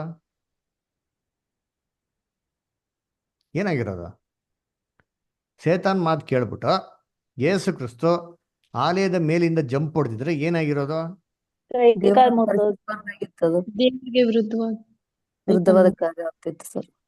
ದೇವರನ್ನು ಪ್ರೀತಿಸಿದಂಗ ಆಗ್ತಿತ್ತು. ಅದ್ಯಾಕೆ ದೇವ್ರ ವಿರುದ್ಧ ಕರಿ? ಅಲ್ಲೇ ಹೇಳ್ತಾರಲ್ಲ ಸೇತಾನು, ಈಗ ಬರ್ದಿದ್ಯಲ್ಲ, ದೇವರು ನಿನ್ನ ಕಾಲು ಏನ್ರಿ ಕಲ್ಲಿಗೆ ತಗಲದಂತೆ ದೇವದೂತನ ಕಾವಲು ಕೊಡ್ತಾರೆ ಅಂತ ವಾಕ್ಯದೆಲ್ಲ ಐತಲ್ವಾ? ಅದು ಒಳ್ಳೇದಾಗುತ್ತೆ. ಆದ್ರೆ ಸೈತಾನ್ ಕೆಟ್ಟಾಗಿತ್ತು ಸರ್. ಒಬ್ಬೊಬ್ರಾಗಿ ಹೇಳ್ರಿ. ಒಬ್ಬೊಬ್ರು ಹೇಳ್ರಿ. ಶಾಂತ ಹೇಳಿರೋದಲ್ವ ಸರಿ, ಸೈತಾನ್ ಮಾತು ಕೇಳಿದ್ರು ಸೈತಾನಿಗೆ ಒಳಗಾಗಬಾರ್ದಾಗಿತ್ತು. ಸರಿ, ಸೇತಾನ್ ಮಾತು ಬೇಡಪ್ಪ, ದೇವ್ರ ವಾಕ್ಯದೆಲ್ಲ ಐತಲ್ಲ. ವಾಕ್ಯನ ಪರೀಕ್ಷಿಸಿದಂಗ ಆಗ್ತಿತ್ತು ಸರ್. ಏನು ವಾಕ್ಯನ ಪರೀಕ್ಷೆ ಮಾಡಿದಂಗ ದೇವ್ರನ್ನ ಪರೀಕ್ಷೆ ಮಾಡ್ಬೋದು. ದೇವ್ರನ್ನ ಪರೀಕ್ಷೆ ಮಾಡ. ವೆರಿ ಗುಡ್ ಅಲ್ವರ. ಏನ್ರಿ, ಯೇಸು ಕ್ರಿಸ್ತು ಬೈಬಲಿಂದ ಕೋಟ್ ಮಾಡಿದ್ರು ಅಂತ ಅಂದಿದ ತಕ್ಷಣ ಯೇಸು ಕ್ರಿಸ್ತು ಏನ್ ಮಾಡಕ್ ಹೋಗಿಲ್ಲ ರೀ, ಧುಮ್ಕಕ್ ಹೋಗಿಲ್ಲ. ಗೊತ್ತಾ? ನೋಡಿ ಸೇತಾನ್ ಎಷ್ಟು ಕ್ಲೆವರ್ ನೋಡ್ರಿ ಅಂತೀನಿ. ಫಸ್ಟ್ ಟೈಮ್ ಯೇಸು ಕ್ರಿಸ್ತಂಗೆ ಶೋಧನೆ ಕೊಡ್ಬೇಕಾರೆ ಬೈಬಲಿನ ವಾಕ್ಯ ಕೋಟ್ ಮಾಡೋದ್ನಾ? ಇಲ್ಲ ಸರ್. ಏನೂ ಹೇಳಲೇ ಇಲ್ಲ. ಸೆಕೆಂಡ್ ಟೈಮ್ ಕೋಟ್ ಮಾಡ್ಬೇಕಾರೆ ನೋಡ್ರಿ ಅಂತೀನಿ, ಬೈಬಲ್ ವಾಕ್ಯನೇ ಅಂತ ಹೇಳ್ತಾನೆ. ಯಾಕೆ? ಅರ್ಥ ಮಾಡ್ಕೊಂಬಿಟ್ಟ. ಯೇಸು ಕ್ರಿಸ್ತ ಅಂತ ಹುಷಾರಾಗಿರ್ಬೇಕಪ್ಪ. ಯೇಸು ಕ್ರಿಸ್ತನ ವೀಕ್ನೆಸ್ ಏನು? ಅವ್ರ ತಂದೆಯ ವಾರ್ತೆ. ಆ ವಾರ್ತೆನ ಮೀರೇನ್ ಮಾಡೋದಿಲ್ಲ, ಅವ್ರು ನಡೆಯೋದಿಲ್ಲ. ಹಂಗಾದ್ರೆ ಇವಾಗ ಯೇಸು ಕ್ರಿಸ್ತನ ಕನ್ವಿನ್ಸ್ ಮಾಡಬೇಕು ಅಂದ್ರೆ ಅವ್ರಿಗೇನ್ ಮಾಡ್ಬೇಕು? ಬೈಬಲ್ ನಲ್ಲಿರೋಂಥ ವಾಕ್ಯನೇ ತೆಗೆದು ಹೇಳಬೇಕು ಅಂತ ಏನ್ ಮಾಡ್ತಾನೆ, ಬೈಬಲ್ ಅಂತ ವಾಕ್ಯನ ಏನ್ ಮಾಡ್ತಾನೆ ಹೇಳ್ತಾನೆ. ಇನ್ನೊಂದು ಅವನ ಸೈತಾನ್ ಮಾತ್ ಕೇಳಿದ್ರೆ ಇಡೀ ಲೋಕಕ್ಕೆ ರಕ್ಷಣೆ ತಪ್ಪೋಗ್ತಿತ್ತಲ್ಲ. ಹೌದು ಅಲ್ವರ. ಅದಕ್ಕೆ ಏನ್ ಮಾಡ್ತಾರೆ ಅಂತಂದ್ರೆ ಯೇಸು ಕ್ರಿಸ್ತ ಒಂದು ಮಾತನ್ನ ಏನ್ ಮಾಡಲಿಲ್ಲ, ಕೇಳೋದಕ್ಕೆ ಹೋಗ್ಲಿಲ್ಲ ಅಲ್ವರ. ಯಾಕೆಂದ್ರೆ ಅವನು ಬೈಬಲ್ ಮಾತು ಹೇಳ್ದ. ಬೈಬಲ್ ಮಾತು ಹೇಳಿದ ತಕ್ಷಣ ಸತ್ಯ ಆಗೋಯ್ತಾ? ಅದರ ಹಂಗಂದ್ರೆ ಏನಪ್ಪ ಮೀನಿಂಗ್ ಅಂದ್ರೆ, ಬೈಬಲ್ನ ಅರ್ಥ ಮಾಡ್ಕೊಳೋ ವಿಧ ಇದಾರೆ ನೋಡಿರ್ತೀನಿ. ಅದಕ್ಕೆ ಹೇಳೋದು how to study the Bible. First class ಕೇಳಿದಿರಲ್ವಾ? ಹೆಂಗೆ ಬೈಬಲ್ ಅರ್ಥ ಮಾಡ್ಕೊಳೋದು? ಸುಮ್ಮನೆ ವಾಕ್ಯ ಓದ್ಬಿಟ್ಟು ತಕ್ಕಂತ ಹಂಗೆ ಅರ್ಥ ಮಾಡ್ಕೊಂಡ್ಬಿಟ್ಟಕಾಯ್ತದ? ಅಲ್ಲಿರೋದ್ನೆಲ್ಲ ಹಂಗೆ ಹೇಳಕ್ಕಾಯ್ತದ ಅಂದ್ರೆ ಇಲ್ಲ ರೀ. ಅಲ್ಲಿ ಸ್ವಲ್ಪ ಇಲ್ಲಿ ಸ್ವಲ್ಪ ಅಲ್ಲಿ ಸ್ವಲ್ಪ ಇಲ್ಲಿ ಸ್ವಲ್ಪ ಯೆಹೋವನ ಶಾಸ್ತ್ರ ಏನ್ ಮಾಡ್ಬೇಕು? ಹುಡುಕಿ ಓದಿರಿ. ಒಂದು ನೋಡಿದ್ರ ಇರೋದು ನೋಡಿದ್ರ ಒಂದು ಇಲ್ಲದಂತಿರೋದು ಅಲ್ವರ.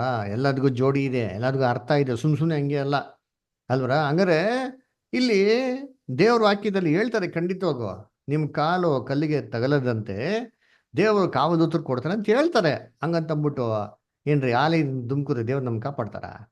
ಖಂಡಿತವಾಗಿಲ್ಲ ರೀ. ಇದು ಈ ಥರ ಮಾಡಿದ್ರೆ ಏನಪ್ಪ ಅರ್ಥ ಅಂತಂದ್ರೆ ಯೇಸು ಕ್ರಿಸ್ತು ಅದಕ್ಕೆ ಉತ್ತರ ಕೊಡ್ತಾರೆ. ಏನಂತ ಉತ್ತರ ಕೊಡ್ತಾರೆ ಓದಿಂತೀನಿ ವಾಕ್ಯ ಓದೋಣ. ಇಲ್ಲಿ Matthew 4th chapter 7th verse.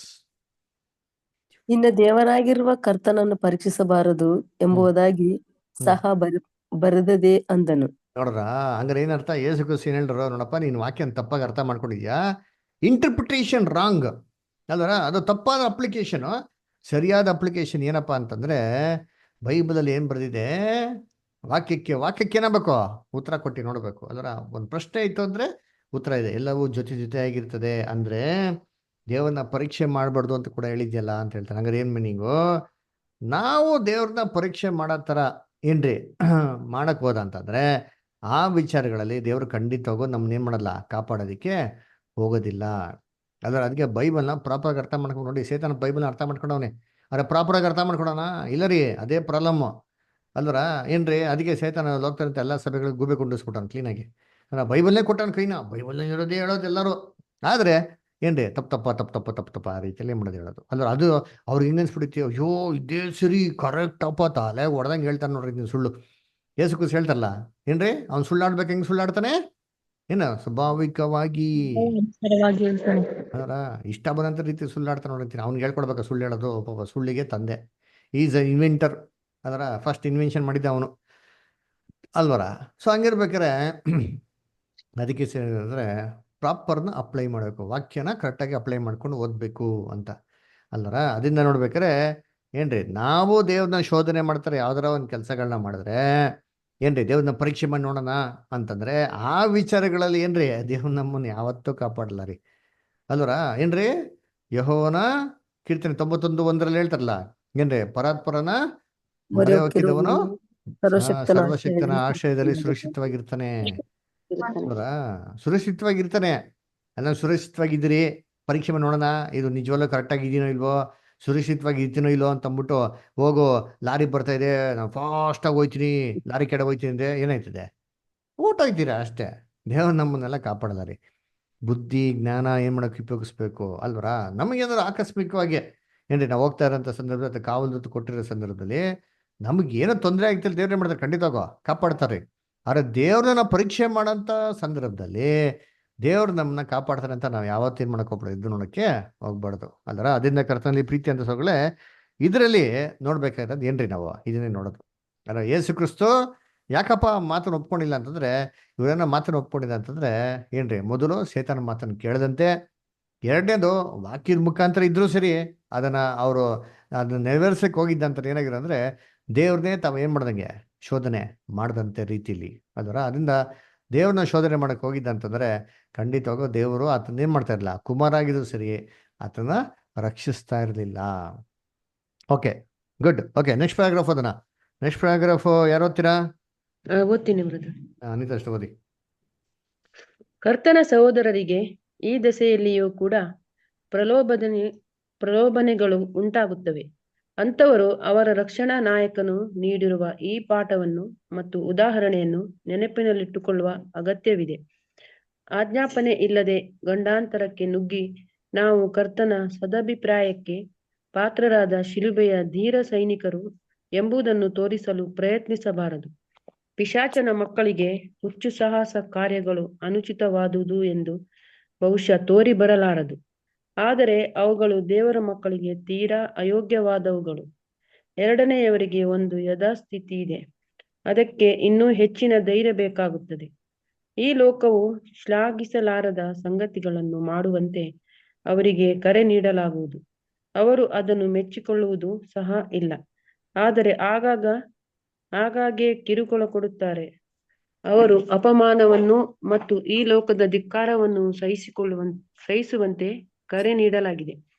ಹೌದು, ಅವರು ಹೃದಯದ ಸುನ್ನತಿ ಇಲ್ಲದವರಂತೆ ಇರಲು ಬಯಸುತ್ತಾರೆ. ಕ್ರಿಸ್ತನ ನಿಮಿತ್ತ ನಿಂದಿಸಿ ಹಿಂಸೆಪಡಿಸಿ ಎಲ್ಲಾ ರೀತಿಯ ಕೆಟ್ಟ ಮಾತುಗಳನ್ನು ಹೊರಿಸುತ್ತಾರೆ. ಈ ವಿಷಯದಲ್ಲಿ ನಮ್ಮ ರಕ್ಷಣಾ ನಾಯಕನ ಹಿಂಬಾಲಕರು ಅವರ ನಾಯಕನು ನಡೆದ ಹಾದಿಯಲ್ಲಿಯೇ ಆತನ ಹೆಜ್ಜೆ ಜಾಡಿಗನುಸಾರವಾಗಿ ನಡೆಯಬೇಕಾಗುತ್ತದೆ. ಸಾಮಾನ್ಯ ಜನರಿಗೆ ಅಚ್ಚರಿಯನ್ನುಂಟು ಮಾಡಿ ಅವರನ್ನು ಮೆಚ್ಚಿಸುವ ದೊಡ್ಡ ಮತ್ತು ಅದ್ಭುತವಾದ ಸಾಹಸ ಕಾರ್ಯಗಳನ್ನು ಮಾಡುವುದಕ್ಕಿಂತ ಸದಭಿಪ್ರಾಯವಿಲ್ಲದ ದೇವರ ಸೇವೆಯಲ್ಲಿ ಅಪಮಾನ ಮತ್ತು ನಾಚಿಕೆಗೇಡನ್ನು ನಿರ್ಲಕ್ಷಿಸಲು ಬಹಳ ಧೈರ್ಯ ಬೇಕಾಗುತ್ತದೆ. Thank you brother. ಆಯ್ತು. Thank you sir. ಅದರ ನೋಡಿ ಸೂಪರಾಗಿ ಹೇಳ್ತಾರೆ. ಏನಪ್ಪ ಅಂತಂದರೆ ಏನ್ರಿ ಈ ಥರ ಮಾಡೋದು ಏನ್ರಿ ನಾವು ದೇವ್ರನ್ನ ಪರೀಕ್ಷೆ ಮಾಡೋಂಥದ್ದು ಅದನ್ನ ನೋಡ್ಬೇಕಾರೆ ಏನಪ್ಪ ಅದು ಅರ್ಥ ಅಂತಂದರೆ ಅದು ಏನ್ರಿ ಒಂದು ರೀತಿ ಹೇಡಿತನ ಅಥವಾ ಒಂದು ರೀತಿ ಫೂಲಿಶ್ನೆಸ್ ಅಂತ ಹೇಳ್ತಾರೆ. ಈ ಡೆವಿಲ್ ಸ್ಟೆಂಟ್ಸ್ ಮಾಡೋದು ಅದರ ಇದ್ರಲ್ಲಿ ದೇವ್ರು ನಮ್ಮನ್ನ ಕಾಪಾಡ್ತಾರೆ ಅಂತ ನೋಡ್ಸೋದು ಅಲ್ವರ ಏನ್ರಿ ಇವೆಲ್ಲ ಬಂದ್ಬಿಟ್ಟು ದೇವ್ರ ಚಿತ್ತಾನೇ ಅಲ್ಲ ರೀ.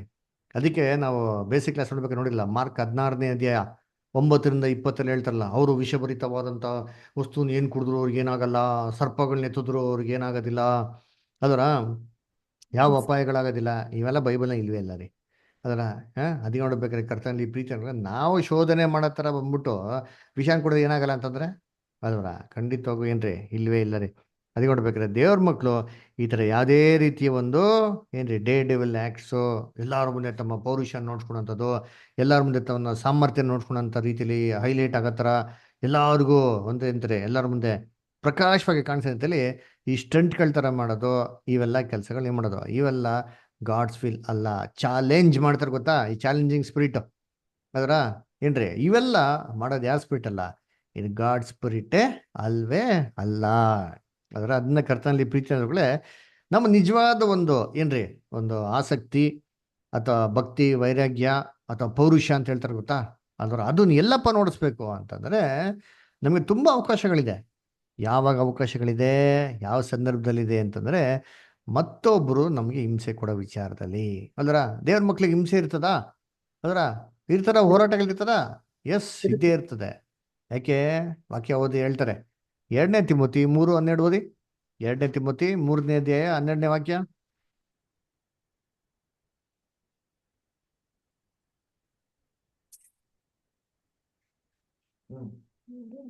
ಹನ್ನೆರಡು ಸರ್. ತಮ್ಮ ಕರ್ತನು ಮಕ್ಕಳನ್ನು ಕ್ರಿಸ್ತ ಯೇಸುವಿನಲ್ಲಿ ಸದ್ಭಕ್ತರಾಗಿ ಜೀವಿಸುವುದಕ್ಕೆ ಮನಸ್ಸು ಮಾಡುವವರೆಲ್ಲರೂ ಹಿಂಸೆಗೊಳಗಾಗುವರು. ಕ್ರಿಸ್ತ ಯೇಸುವಿನಲ್ಲಿ ಯಾರೆಲ್ಲ ಸದ್ಭಕ್ತರಾಗಿ ಬೆಳೆದಕ್ಕೆ ಮನ್ಸು ಮಾಡ್ತಾರ, ಏನಪ್ಪ ಮನ್ಸು ಮಾಡಿದ ತಕ್ಷಣ ಶುರು ಆಗೋಯ್ತು ಏನಂತಾರೆ, ಶೋಧನೆಗೆ ಏನಾಗ್ತಾರೆ, ಹಿಂಸೆಗೆ ಗುರಿಗಾಗ್ತಾರೆ. ನೋಡ್ರ ನಾವು ಕ್ರಿಸ್ತನಲ್ಲಿ ಇನ್ಮೇಲಿಂದ ಕಾನ್ಸಿಕ್ರೇಟೆಡ್ ಆಗಿರ್ಬೇಕು, ಕ್ರಿಸ್ತನ್ ಥರ ಬೆಳಿಬೇಕಪ್ಪ, ನಾಜೂಕಾಗಿರ್ಬೇಕು, ಅವ್ರಿಗೆ ಭಯಭಕ್ತಿಗೆ ಬೆಳಬೇಕು, ಅವ್ರಿಗೆ ಮೆಚ್ಚುಗೆ ಥರ ಬೆಳಬೇಕು ಅದು ಯಾವಾಗ ಮನಸ್ಸು ಮಾಡ್ತಿರೋ ಟಕ್ಕನ್ ನೋಡ್ರಿ ಅಂತೀನಿ, ಇಮ್ಮಿಡಿಯೇಟಾಗಿ ಬರ್ತಾ ನೋಡ್ರಿ ಅಂತೀನಿ. ಶೋಧನೆಗಳು ಯೇಸುக்கு ಸಂಗೀತನ ಮಾಡಿದ್ದು ಯಾವಾಗ ಬ್ಯಾಪ್ಟಿಸಮ್ ಇದಿಗೋ ದೇವರೇ ನಿಶ್ಚಿತ ನಿವೃತ್ತಿಗೆ ಬರ್ತಾ ಇದ್ದೀನಿ ಅಂತಂತ ಹೇಳಿದ್ರು, ಇಮ್ಮಿಡಿಯೇಟಾಗಿ ಏನಾಯ್ತು, ಆವಾಗಿದ್ದ ಅವ್ರ ಟೈಮ್ ಕೌಂಟ್ ಡೌನ್ ಏನಾಯ್ತಲ್ಲಿ ಶುರು ಆಯ್ತು. ಅದರ ಇದರಲ್ಲಿ ನಮ್ಮ ಸಾಮರ್ಥ್ಯ ನೋಡಿಸ್ಬೇಕು. ಅದರ ಕ್ರಿಸ್ತನ ನಿಮಿತ್ತವಾಗಿ ಸತ್ಯದ ನಿಮಿತ್ತವಾಗಿ ಏನು ಬರ್ತಾರೆ, ಎಷ್ಟೋ ನಿಂದನೆಗಳು ಬರ್ತಾರೆ, ಅವಮಾನ ಬರ್ತಾರೆ ಇಲ್ವೋ ಯೋಚನೆ ಮಾಡಿದ್ದೀನಿ. ಇವಾಗ ನಾವು ನಮ್ಮಂಥ ಸತ್ಯ ಲೋಕದಲ್ಲಿ ಯಾವ ಸಭೆಯಲ್ಲಿ ಯಾವ ಕ್ರೈಸ್ತವರು ನಂಬಲ್ಲ. ಅದರ ಇಂಥ ಸತ್ಯಕ್ಕಾಗಿ ನಾವು ಹೋರಾಟ ಮಾಡಿ ನಾವು ಎಂತ ಯಾರ ಫೈಟ್ ಮಾಡಕ್ ಹೋಗಲ್ಲ. ಅದು ಇದಕ್ಕಾಗಿ ನಿಂತ್ಕೊಂಡು ಅವಾಗ ಏನು ಮಾಡ್ತಾರೆ ಹೇಳಿ, ನಮ್ಮನ್ನು ಅವಮಾನ ಮಾಡೋದು, ನಮ್ಮನ್ನ ಗೇಲಿ ಮಾಡೋದು, ನಮ್ಮನ್ನ ಇಲ್ದಿರಂತಿರಿ ಎಲ್ಲ ಒಂದು ಕೆಟ್ಟಸ್ಗಳನ್ನ ಹೇಳೋದು ಯಾರಪ್ಪ ಅಂದರೆ ಯಾರು ಹೇಳೋದು, ಯಾರು ನಿಂದಿಸ್ತಾರೆ ನಮ್ಮನ್ನ ಅವಾಗ, ನಮ್ಮ ಅವಮಾನ ಮಾಡೋದು ಯಾರಂತೆ, ವಿಶ್ವಾಸಿಗಳೇ. ವಿಶ್ವಾಸಿಗಳೇ ಅಲ್ವರ. ಯಾಕೆಂದ್ರೆ ಅವರು ಇರೋಂಥ ಸತ್ಯಕ್ಕೂ ಬೈಬಲಿರೋಂಥ ಸತ್ಯಕ್ಕೆ ಏನಾಗಿದೆ, ವ್ಯತ್ಯಾಸ ಐತೆ ಅಲ್ವರ. ಅವ್ರ ಹಬ್ಬ ಆಚರಣೆಗಳೆಲ್ಲ ಮಾಡಿದ್ರೆ ನಾ ಮಾಡ್ತೀರಾ ಅಲ್ವರ, ನೋಡ್ರಿ ಐತ್ರಿ ಅದರಲ್ಲೇ ಎಷ್ಟು ಎಕ್ಸಾಂಪಲ್ ಐತೆ. ಇನ್ನು ಬೋಧನೆಗಳು ತಗೊಂಡ್ರೆ ಅಪ್ಪ ಎಷ್ಟೈತಪ್ಪ ನೋಡಿದಂತೆ ಎಲ್ಲ ಬೇಸಿಕ್ ಕ್ಲಾಸ್ಗಳು ಒಂದು ನಂಬಲ್ಲ ಅವರು. ಅಲ್ವರ ಕ್ರಿಸ್ತನ ಏನ್ರಿ 1000 ವರ್ಷದ ಬಗ್ಗೆನೇ ಏನಾಗಿಲ್ಲ ಅವ್ರಿಗೆ ಅರಿವು ಗೊತ್ತಿಲ್ಲ ಅಲ್ವರ. ಅವಾಗ ಏನು ಮಾಡ್ತಾರೆ, ನಮ್ಗೆ ಹಿಂಸೆ ಕೊಡೋದು ಯಾರಪ್ಪ ಅಂದರೆ ಏನ್ರಿ ಕ್ರೈಸ್ತವ್ರುಗಳೇ, ವಿಶ್ವಾಸಿಗಳೇ. ಯೇಸು ಕ್ರಿಸ್ತಿಗೆ ಹಿಂಸೆ ಕೊಟ್ಟೋರು ಯಾರು, ರೋಮನ್ಸು ಯೇಸು ಕ್ರಿಸ್ತನ ಸವಾಸಕ್ಕೆ ಬಂದಿಲ್ಲ ರೀ. ಯೇಸು ಕ್ರಿಸ್ತನ ಅರೆಸ್ಟ್ ಮಾಡೋಕ್ಕೆ ಕಳಿಸ್ರು ಒಂದ್ಸತಿ, ಹೋಗಪ್ಪ ಅರೆಸ್ಟ್ ಮಾಡ್ಕೊಂಬ ಅಂತ ಅಂದ್ಬಿಟ್ಟಲ್ವರ. ಅವಾಗ ಆ ಸೈನಿಕರು ಏನು ಮಾಡ್ತಾರೆ, ಯೇಸು ಕ್ರಿಸ್ತನ ನೋಡ್ಬಿಟ್ಟು ಹಿಡ್ಕೊಂಡ್ ಬರ್ತಾರೆ, ಹಾ ಅವ್ರು ಹಿಡಿತಾರೆ ಸರ್ ಯೇಸು ಕ್ರಿಸ್ತನ ಹಿಡಿತಾರ. ಎಲ್ಲಿ ನೋಡಿಸಿ ವಾಕ್ಯ ಹಿಡಿದ್ರು ಅಂತ, ಯೇಸು ಕ್ರಿಸ್ತನ ಹಿಡಿದ್ರು ಅಂತ ವಾಕ್ಯ ನೋಡಿಸಿ ನೋಡೋಣ. ಹಾ ಅವ್ರ ನೋಡತ್ತಿಗೆ ಅವ್ರ ಹಾ ನೋಡ್ರಿ ಯೇಸುವನ್ನು ನೋಡಿದ ಏಸಬೆ ನೋಡತ್ತಿಗೆ ಅವ್ರು ಅವ್ರ ನೆಲಕ್ಕೆ ಮುಖ ಬಿದ್ದಿರ್ತಾರೆ. ಹಾ ಆ, ನೋಡ್ರಿ ಬಿಡ್ತಾರ. ನೀವು ಮಾರು ಹೋದ್ರಾ ಅಂತ ಕೇಳ್ತಾರ. Very good. ನೋಡ್ರಿ ಯೋಹಾನದಲ್ಲಿ ಬರ್ತಾ ನೋಡ್ರಿ ಅಂತೀನಿ ಆ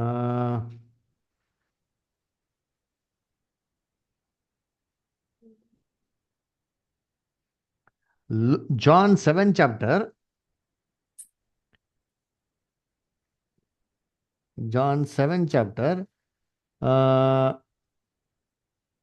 verse 43 in the 47. John 7 chapter 43 and 47. ಹೀಗೆ ಜನರಲ್ಲಿ ಆತನನ್ನು ಕುರಿತು ಭೇದ ಉಂಟಾಯಿತು. ಅವರಲ್ಲಿ ಕೆಲವರು ಆತನನ್ನು ಹಿಡಿಯಬೇಕೆಂದಿದ್ದರು, ಒಬ್ಬರೂ ಆತನ ಮೇಲೆ ಕೈ ಹಾಕಲಿಲ್ಲ. ಬಳಿಕ ಆ ಓಲೆಕಾರರು ಮಹಾಯಾಜಕರು ಮತ್ತು ಫರಿಸಾಯರ ಬಳಿಗೆ ಬಂದಾಗ ಇವರು, ನೀವು ಯಾಕೆ ಅವನನ್ನು ಹಿಡಿತರಲಿಲ್ಲ ಎಂದು ಅವರನ್ನು ಕೇಳಿದಕ್ಕೆ ಆ ಓಲೆಕಾರರು, ಈ ಮನುಷ್ಯನು ಮಾತಾಡುವ ರೀತಿಯಲ್ಲಿ ಯಾರು ಎಂದೂ ಮಾತಾಡಿಲ್ಲ ಎಂದು ಉತ್ತರ ಕೊಟ್ಟರು. ಅದಕ್ಕೆ ಫರಿಸಾಯರು, ನೀವು ಮರಳಾದೀರೋ? ನೋಡ್ರ ಏನ್ ಹೇಳ್ತಾರೆ, ನೀವು ಮೋಸ ಹೋಗ್ಬಿಟ್ರಾ? ಅಂದ್ರೆ ಯೇಸು ಕ್ರಿಸ್ತು ಬಂದ್ಬಿಟ್ಟು ನೋಡ್ರಿ ಅಂತೀನಿ ಏನ್ರಿ, ಯಾವುದೇ ಒಂದು ಪೌರುಷ ಏನ್ ಮಾಡಕ್ಕೋಲ್ಲ, ನೋಡ್ಸೋಕಲ್ಲ. ಯೇಸು ಕ್ರಿಸ್ತು ನೋಡ್ಬಿಟ್ಟೆ ಜನಗಳು ಏನ್ ಮಾಡೋರಂತೆ, ದೂರಕ್ಕೆ ಓಡೋಗ್ಬಿಡೋರಂತೆ ನೋಡಿರ್ತೀನಿ ಎಲ್ಲರೂ. ಅಂದ್ರೆ Yesu Kristu is very simple man. ಎಷ್ಟು ನೋಡಿ ಏನ್ ಸಿಂಪಲ್ ಆಗಿ ಅವ್ರು ಮಾತಾಡ್ತಾ ಇದ್ರೆ ಆ ಮಾತನ್ನ ಕೇಳ್ಬಿಟ್ಟು ಜನಗಳು ಏನಾಗೋರು, ಈ ಮನುಷ್ಯನ ಏನು ಫಾಲ್ಟ್ ಇಲ್ಲಲ್ಲಪ್ಪ, ಇವನ್ನೇನು ಅರೆಸ್ಟ್ ಮಾಡೋಣ ಅಂತಂದ್ಬಿಟ್ಟು ಅಲ್ವರ. ಹಂಗಾರೆ ಯೇಸು ಕ್ರಿಸ್ತು ಏನ್ರಿ ಯಾವುದೇ ರೀತಿಯ ಒಂದು ಡೆಮಾನ್ಸ್ಟ್ರೇಷನ್ ಮಾಡಕ್ ಹೋಗಿಲ್ಲ, ತನ್ಗಿರೋಂಥ ಪವರ್ಗಳನ್ನ ಯೂಸ್ ಮಾಡತ್ತಾರೆ. ಇನ್ನೊಂದು ವಾಕ್ಯ ಓದ ನೋಡಿರ್ತೀನಿ ಇಲ್ಲಿ ಯೋಹಾನದಲ್ಲೇ 8:18-6 ನೋಡಿ. John 18 chapter verse 6. ಆತನ ಮೇಲೆ ತಪ್ಪು ಹೊರಿಸುವುದಕ್ಕೆ ಏನಾದರೂ ಒಂದು ನಿಮಿತ್ತ ಬೇಕಾಗಿದ್ದರಿಂದ ಈತನು ಏನನ್ನುತ್ತಾನೋ ನೋಡೋಣ ಎಂದು ಹಾಗೆ ಕೇಳಿದರು. ಆದರೆ ಯೇಸು ಬಗ್ಗಿಕೊಂಡು ಬೆರಳಿನಿಂದ ನೆಲದ ಮೇಲೆ ಬರೆಯುತ್ತಾ ಇದ್ದನು. ಅವರು ಜಾನ್ ಇರಿ ಸಿಸ್ಟರ್, ಜಾನ್ 18 chapter 6 verse, ಯೋಹಾನ 18:6. ಆತನು ಅವರಿಗೆ, ನಾನೇ ಅವನು ಎಂದು ಹೇಳಿದಾಗ ಅವರು ಹಿಂದಕ್ಕೆ ಸರಿದು ನೆಲದ ಮೇಲೆ ಬಿದ್ದರು. ಏನ್ ಹೇಳ್ತಾರೆ, ಅಲ್ಲಿ ಅರೆಸ್ಟ್ ಮಾಡಕ್ ಬಂದ ಸೋಲ್ಜರ್ಸ್ಗಳು ಏನಂತಾರೆ, ಹಿಂದಕ್ಕೆ ಬಿದ್ದೋಗ್ಬಿಡ್ತಾರೆ ಯೇಸು ಕ್ರಿಸ್ತನ ಬಾಡಿ ಲ್ಯಾಂಗ್ವೇಜ್ ನೋಡಿದ ತಕ್ಷಣ. ಸೊ ಇಲ್ಲಿ ಯೇಸು ಕ್ರಿಸ್ತು ಯಾವುದೇ ರೀತಿ ಪವರು ಡೆಮಾನ್ಸ್ಟ್ರೇಷನ್ ಮಾಡೋಕ್ಕೆ ಜನಗಳನ್ನ ಏನ್ರಿ ಮಳ್ಗೊಳ್ಸೋದಕ್ಕೆ ಏನು ಮಾಡಕ್ ಹೋಗಿಲ್ಲ, ಯೂಸ್ ಮಾಡಕ್ ಹೋಗಿಲ್ಲ. ಇನ್ಫ್ಯಾಕ್ಟ್ ಒಂದ್ಸತಿ ಏನಾಗ್ತದೆ ಗೊತ್ತಾ, ಯೇಸು ಕ್ರಿಸ್ತನ ಎಲ್ಲರೂ ಬಂದ್ಬಿಟ್ಟು ಬಲ್ವಂತ ಕರ್ಕೊಂಡು ಹೋಗ್ಬಿಟ್ಟು ರಾಜನಾಗೆ ಪಟ್ಟಾಭಿಷೇಕ ಮಾಡ್ಬಿಡೋಣ ಅಂತ ಬರ್ತಾರೆ ನೋಡಿರ್ತೀನಿ. ಅವಾಗ ಯೇಸು ಕ್ರಿಸ್ತು ಹೆಂಗ್ ಗೊತ್ತಾ ಮಾಡ್ತಾರೆ ನೋಡಿರ್ತೀನಿ, ಅದು ಓದೋಣ. ಎಲ್ಲಿ ಜಾನ್ 6:15 ಯೇಸು ಕ್ರಿಸ್ತು ಓಡೋಗ್ಬಿಡ್ತಾರೆ. ಜಾನ್ 6:15, ಯೋಹಾನ 6:15 ಸಿಸ್ಟರ್. ಆಗ ಯೇಸು, ಅವರು ಬಂದು ತನ್ನನ್ನು ಹಿಡುಕೊಂಡು ಹೋಗಿ ಅರಸನನ್ನಾಗಿ ಮಾಡಬೇಕೆಂಬ ಯೋಚನೆಯಲ್ಲಿದ್ದಾರೆಂದು ತಿಳಿದುಕೊಂಡು ತಿರುಗಿ ತಾನೊಬ್ಬನೇ ಒಂಟಿಗನಾಗಿ ಬೆಟ್ಟಕ್ಕೆ ಹೋಗಿಬಿಟ್ಟನು. ನೋಡ್ರ ಏನ್ರಿ ಯೇಸು ಕ್ರಿಸ್ತು ಅವು ಎಸ್ಕೇಪ್ ಆಗ್ಬಿಡ್ತಾರೆ. ಅಲ್ಲ ಯೇಸು ಕ್ರಿಸ್ತು ಯಾವುದೇ ರೀತಿ ಹೈಲೈಟ್ ಆಗಬೇಕು, ನಾ ಎಲ್ಲಾರ್ಕಿಂತ ದೊಡ್ಡ ವ್ಯಕ್ತಿ ಆಗಿರ್ಬೇಕು ಅಂತ ಯೇಸು ಕ್ರಿಸ್ತು ಯಾವತ್ತೂ ಮನ್ಸು ಮಾಡಿಲ್ಲ, ಯಾವತ್ತೂ ಪ್ರಯತ್ನ ಮಾಡಿಲ್ಲ ರೀ. ಅನ್ನ ಕರ್ತನಲ್ಲಿ ಪ್ರೀತಿ ಅಂತ ಸ್ವರಗಳೇ, ಈ ರೀತಿ ನಮ್ಮ ಹೋರಾಟ ಏನಾಗಿರ್ಬೇಕ್ರಿ, ಇರಬೇಕು. ನಾವು ಶೋಧನೆಯನ್ನು ಜಯಿಸ್ಬೇಕು, ಅಥವಾ ನಾವು ಎಲ್ಲರ ಮುಂದೆ ಯಾವ ಥರ ಇರಬೇಕು ಅಂದರೆ ನಮ್ಮ ಕ್ರೈಸ್ಟ್ ಎಕ್ಸಾಂಪಲ್ ರೀ. ಅದರ ನೋಡಿ ಎಷ್ಟು ನಿಂದನೆ ಅವಮಾನ ಎಲ್ಲ ಇತ್ತು ಯೇಸು ಕ್ರಿಸ್ತನಿಗೆ ಅಲ್ವರ. ಅವ್ರಿಗೆ ಅರೆಸ್ಟ್ ಮಾಡಕ್ಕೆ ಬಂದಿದ್ದು. ಅದಕ್ಕೆ ನಾನು ಹೇಳಿದ್ದೆ ಅಂದರೆ ಫರಿಸಿಯರು ಸದಿಸಿಯರು ಅವರೇ ಕಳಿಸಿದ್ದು. ಇನ್ಫ್ಯಾಕ್ಟ್ ನೋಡ್ಬೇಕು, ರೋಮನ್ಸ್ ಅವ್ರನ್ನ ಕಡ್ಕೊಳಕ್ಕೆ ಹೋಗ್ಲಿಲ್ಲ. ಕೊನೆಗೆ ಏನು ಮಾಡ್ತಾರೆ, ಈ ಫರಿಸಿಯರು ಸದಿಸಿಯರೆಲ್ಲ ಯೇಸು ಕ್ರಿಸ್ತನ ಅರೆಸ್ಟ್ ಮಾಡ್ಬಿಟ್ಟು ಪಿಲಾತ್ ಹತ್ರ ಕರ್ಕೊಂಡು ಹೋಗ್ತಾರೆ. ಪಿಲಾತ್ ಹತ್ರ ಹೋಗ್ಬಿಟ್ಟು ಏನು ಮಾಡ್ತಾರೆ, ಅವಾಗ ಪಿಲಾತ್ ಫಸ್ಟ್ ಇವರೇ ಜಜ್ಮೆಂಟ್ ಮಾಡ್ಬಿಡ್ತಾರಲ್ಲ, ಎಲ್ಲ ಸೇರಿ ಮಾತುಕತೆ ಮಾಡ್ಬಿಟ್ಟು ದೇವದೂಷಣೆ ಹೇಳ್ಬಿಡ್ತಾನೆ, ಇವ್ನಿಗೆ ಇನ್ನೇನು ಮರಣದಂಡನೆ ಕೊಡ್ಬೇಕು ನಡೆಯಪ್ಪ ಅಂತ ಸೀದಾ ಪಿಲಾತ್ ಮನೆಗೆ ಕೊಂಡು ಹೋಗ್ತಾರೆ. ಪಿಲಾತ್ ಹತ್ರ ಏನ್ರಿ ಎಷ್ಟು ಯೇಸು ಕ್ರಿಸ್ತನ ಹತ್ರ ಕೇಳ್ತಾರಲ್ವಾ, ಏನ್ರಿ ಅವಾಗ ಯೇಸು ಕ್ರಿಸ್ತನ ಉತ್ತರ ಕೊಟ್ರ? ಒಂದೇ ಒಂದು ಮಾತು ಕೊಡೋಕೆ ಮಾಡಲ್ಲ, ಉತ್ತರ ಕೊಡ್ಲೇ ಇಲ್ಲ ಅಲ್ವರ. ಯಾಕಪ್ಪ ಕೊಡ್ಲಿಲ್ಲ ಅಂದ್ರೆ ಅದು ಹಿಂಸೆ. ಆ ಹಿಂಸೆನ ಸಹಿಸ್ಕೊಬೇಕಾಗಿರೋದು ಯಾರ ಚಿತ್ತವಾಗಿತ್ತೋ? ದೇವ್ ಚಿತ್ತವಾಗಿತ್ತು ಅಲ್ವರ. ಯೇಸು ಕ್ರಿಸ್ತು ಮಾತಾಡಕ್ ಬರ್ಲಿಲ್ವಾ? ಇವಾಗ ನೋಡಲ್ಲ, ಏನಪ್ಪ ಈ ತರ ಯಾವ ಮನುಷ್ಯನು ಯಾವತ್ತೂ ಮಾತಾಡಿಲ್ಲಪ್ಪ, ಎಷ್ಟು ಚೆನ್ನಾಗಿ ಮಾತಾಡ್ತಾರೆ, ಎಷ್ಟು ಚೆನ್ನಾಗಿ ಇದು ಮಾಡ್ತಾರೆ. ಅಂತಂದ್ಬಿಟ್ಟು ಯೇಸು ಕ್ರಿಸ್ತನ ಅಪ್ರಿಷಿಯೇಟ್ ಮಾಡಿ ಅರೆಸ್ಟ್ ಮಾಡದೆ ಬಿಟ್ಬಿಟ್ರಂತೆ. ಹಂಗಿರ್ಬೇಕಾರೆ ಇನ್ ಯೇಸು ಕ್ರಿಸ್ತು ಪಿಲಾತ್ ಬಂದ್ರೆ ಮಾತಾಡಿದ್ರೆ ಪಿಲಾತ್ ಏನಾಗ್ಬಿಟ್ಟಿರೋರು, ಕನ್ವರ್ಟ್ ಆಗ್ಬಿಟ್ಟು ಏ ನಡಿಯಪ್ಪ ಇವತ್ತೇ ನೋಡಿ ಬ್ಯಾಪ್ಟಿಸಮ್ ತೊಗೊಂಡು ನಡಿಯಪ್ಪ, ಎಲ್ಲ ಪ್ಯಾಕಪ್ ಮಾಡ್ಕೊಂಡು ಹೋಗ್ರಪ್ಪ ಅಂತ ಹೇಳ್ಬಿಟ್ಟಿರೋರೇನೋ ಅದರ. ಆದ್ರೆ ಯೇಸು ಕ್ರಿಸ್ತನ ಇದೇ ಮಾಡಿದ್ರು, ಸಹಿಸ್ಕೊಂಡ್ರು. ದೇವ್ರನ್ನ ಪರೀಕ್ಷೆ ಮಾಡಕ್ ಹೋಗ್ಲಿಲ್ಲ ಅವರು. ಪಿಲಾತ್ ಏನ್ ಹೇಳ್ತಾರೆ, ಏನಪ್ಪ ನಿನಗೆ ಗೊತ್ತಿಲ್ವಾ ನನಗೆ ಎಷ್ಟು ಪವರ್ ಇದೆ, ನೀನು ಬೇಕಾದ್ರೆ ಸಾಯಿಸಾಕ್ಬೋದು, ನಿನ್ ಬೇಕಾದ್ರೆ ಜೀವದಾನ ಕೊಡ್ಬೋದು ಅಂತ. ಅವಾಗ ಯೇಸು ಕ್ರಿಸ್ತು ಹೆಂಗ್ ಉತ್ತರ ಕೊಟ್ಟಿರ್ತಾರೆ? ಯೇಸು ಕ್ರಿಸ್ತು ಪಿಲಾತ್ಗೆ ಏನಂತಂದ್ರು ಅವಾಗ? ನೀನೇ ಮೇಲೆ ಹೇಳಿ. ಬರೋದು ನೀವು ಮೇಲಿನಿಂದ ಬಂದ ಹೊರತು ಯಾವ ನನ್ನ ಯಾರಿಂದ ಮೇಲೆ ಯಾರಿಗೆ ಅಧಿಕಾರ ಇಲ್ಲ. ನೋಡ್ರ, ದೇವರಿಂದ ಬಂದ ಹೊರತು ಯಾವ ಅಧಿಕಾರ ಇಲ್ಲ ಅಂತಂದ್ರು ಅಲ್ವರ. ಹೆಂಗೆ ಯಾವ ಟೋನ್ನಲ್ಲಿ ರಿಪ್ಲೈ ಮಾಡ್ತಾರೆ, ಯಾವ ಒಂದು ರೀತಿಯಲ್ಲಿ ರಿಪ್ಲೈ ಮಾಡ್ತಾರೆ ಅಂದ್ರೆ ಏನ್ರಿ, ಪಿಲಾತ್ಗೆ ಏನಾಗ್ಬಾರ್ದು, ಹರ್ಟ್ ಆಗ್ಬಾರ್ದು, ಆದ್ರೂ ಕೂಡ ಸತ್ಯನ ಬೇಕು, ಹೋಗ್ಬೇಕು ಅಲ್ವರ. ಇದನ್ನ ಸಹಿಸ್ಕೊಂಡ್ರು ಅಲ್ವರ. ಅದಕ್ಕೆ ಕರ್ತನಲ್ಲಿ ಪ್ರೀತಿ ಅನ್ಸೋಗಳೇ, ದೇವ್ರ ಮಕ್ಳಿಗೂ ಶೋಧನೆ ಏನಾಗ್ತಾರೆ, ಬರ್ತಾರೆ. ಯಾವ ತರ ಶೋಧನೆ ಬರ್ತಾರೆ? ಇದೇ ತರ ಶೋಧನೆ ಬರ್ತಾರೆ. ವಿಪರೀತ ಬಾಯಿನಲ್ಲಿ ಮಾತಾಡ್ಬಿಡೋಣ ಅಂತ ಅಲ್ವರ. ಅವಾಗ ಏನ್ ಮಾಡ್ಬೇಕು, ಬಾಯಿನ ಏನ್ ಮಾಡ್ಬೇಕು, ಅದಿಂದಲ್ಲಿ ಹಿಡ್ಕೊಬೇಕು, ಕಂಟ್ರೋಲ್ ಮಾಡಬೇಕು. ಯಾವ ರೀತಿ ಮಾತಾಡಬೇಕು, ನಾಜೂಕಾಗೆ. ಪಿಲಾತ್ಗೆ ಹೆಂಗೆ ಹೇಳ್ತಾರೆ, ಮೇಲಿಂದ ಬರ್ದಿರೋ ಹೊರತು ನಿಮಗೆ ನನ್ನ ಮೇಲೆ ಇಲ್ಲ ಯಾವ ಅಧಿಕಾರ ಇಲ್ಲ ಅಂತ ಹೇಳ್ತಾರೆ ಅಲ್ವರ. ಸೇತಾನ್ ಹೇಳ್ದಂಗೆ ಹೇಳ್ತಾರ, ಏನೇ ನಿನ್ಗೆ ಅಧಿಕಾರ, ಮೇಲೆ ದೇವ್ರು ಕೊಡ್ದಿರ ನಿಂಗೆ ಏನು ಅಧಿಕಾರ ಇಲ್ಲ ಗೊತ್ತಾ ಅಂತ ಹೇಳಿದ್ರೆ ಪಿಲಾತ್ಗೆ ಏನು ಮಾಡಿದ್ರು, ಫುಲ್ ಕೋಪ ಮಾಡ್ಬಿಟ್ಟಿರ್ತೇನೆ ಅದರ. ಸೊ ಅದಕ್ಕೆ ನೋಡ್ಬೇಕ್ರೆ ಇಲ್ಲಿ ಏನ್ರಿ, ತಮ್ಮ ಸಾಮರ್ಥ್ಯ, ಪವಿತ್ರಾತ್ಮ ದೇವ್ರು ಕೊಟ್ಟಿರೋಂಥ ಬಲ ಇದೆ ಗೊತ್ತಾ, ಅದನ್ನ ಎಲ್ಲಿ ಡೆಮಾನ್ಸ್ಟ್ರೇಟ್ ಮಾಡಿ ನೋಡಿಸ್ರು ಯೇಸು ಕ್ರಿಸ್ತು. ಅವ್ರಿಗೆ ಅವಮಾನ ಮಾಡ್ದವಾಗ, ನಿಂದನೆ ಮಾಡ್ದವಾಗ ಯಾರನ್ನೂ ಶಪಿಸ್ತೀರಾ, ಯಾರಿಗೂ ಬೈದಿರಾ, ಎಲ್ಲವನ್ನು ಮೌನವಾಗಿ ಸಹಿಸ್ಕೊಂಡ್ರು ಗೊತ್ತಾ. ಅಲ್ಲಿ ಕ್ರಿಸ್ತನು ತನ್ನ ಕ್ಯಾರೆಕ್ಟರ್ ಏನ್ ಮಾಡೋದಲ್ಲಿ ಅಲ್ಲಿ ನೋಡ್ಸೋರು. ಇದು ನಮಗಿರ್ಬೇಕ್ರಿ. ಯಾವಾಗಪ್ಪ ನಾವು ಕ್ರಿಸ್ತನ ಒಂದು ಶಿಷ್ಯನಾಗಿದೆ ಅಂತ ನೋಡ್ಸೋದು ಅಂದ್ರೆ ಏನ್ರಿ, ಇಂಥ ಒಂದು ಶೋಧನೆಯ ಸಂದರ್ಭಗಳಲ್ಲಿ ಅಲ್ವರ. ಇವಾಗ ನಮ್ಗೆ ಅವಮಾನ ಆಯ್ತದ, ಹಾಗೆ ಆಯ್ತದಪ್ಪ, ದೇವ್ರ ಮಕ್ಳ ಮೇಲೆ ಅವಮಾನ ಇದ್ದೇ ಇರ್ಬೇಕ್ರಿ. ಇಲ್ಲ ಅಂತಂದ್ರೆ ದಯವಿಟ್ಟು ನಿಮ್ಮ ಮನಸ್ಸಲ್ಲಿ ಒಂದು ಪ್ರಶ್ನೆ ಹಾಕೊಬೇಕು, ನಾನು ನಿಜವಾಗ್ಲೂ ದೇವ್ರ ಲೆಕ್ಕದಲ್ಲಿ ಇದ್ದೀನಾ ಅಂತಂದ್ಬಿಟ್ಟು ಅಲ್ವರ.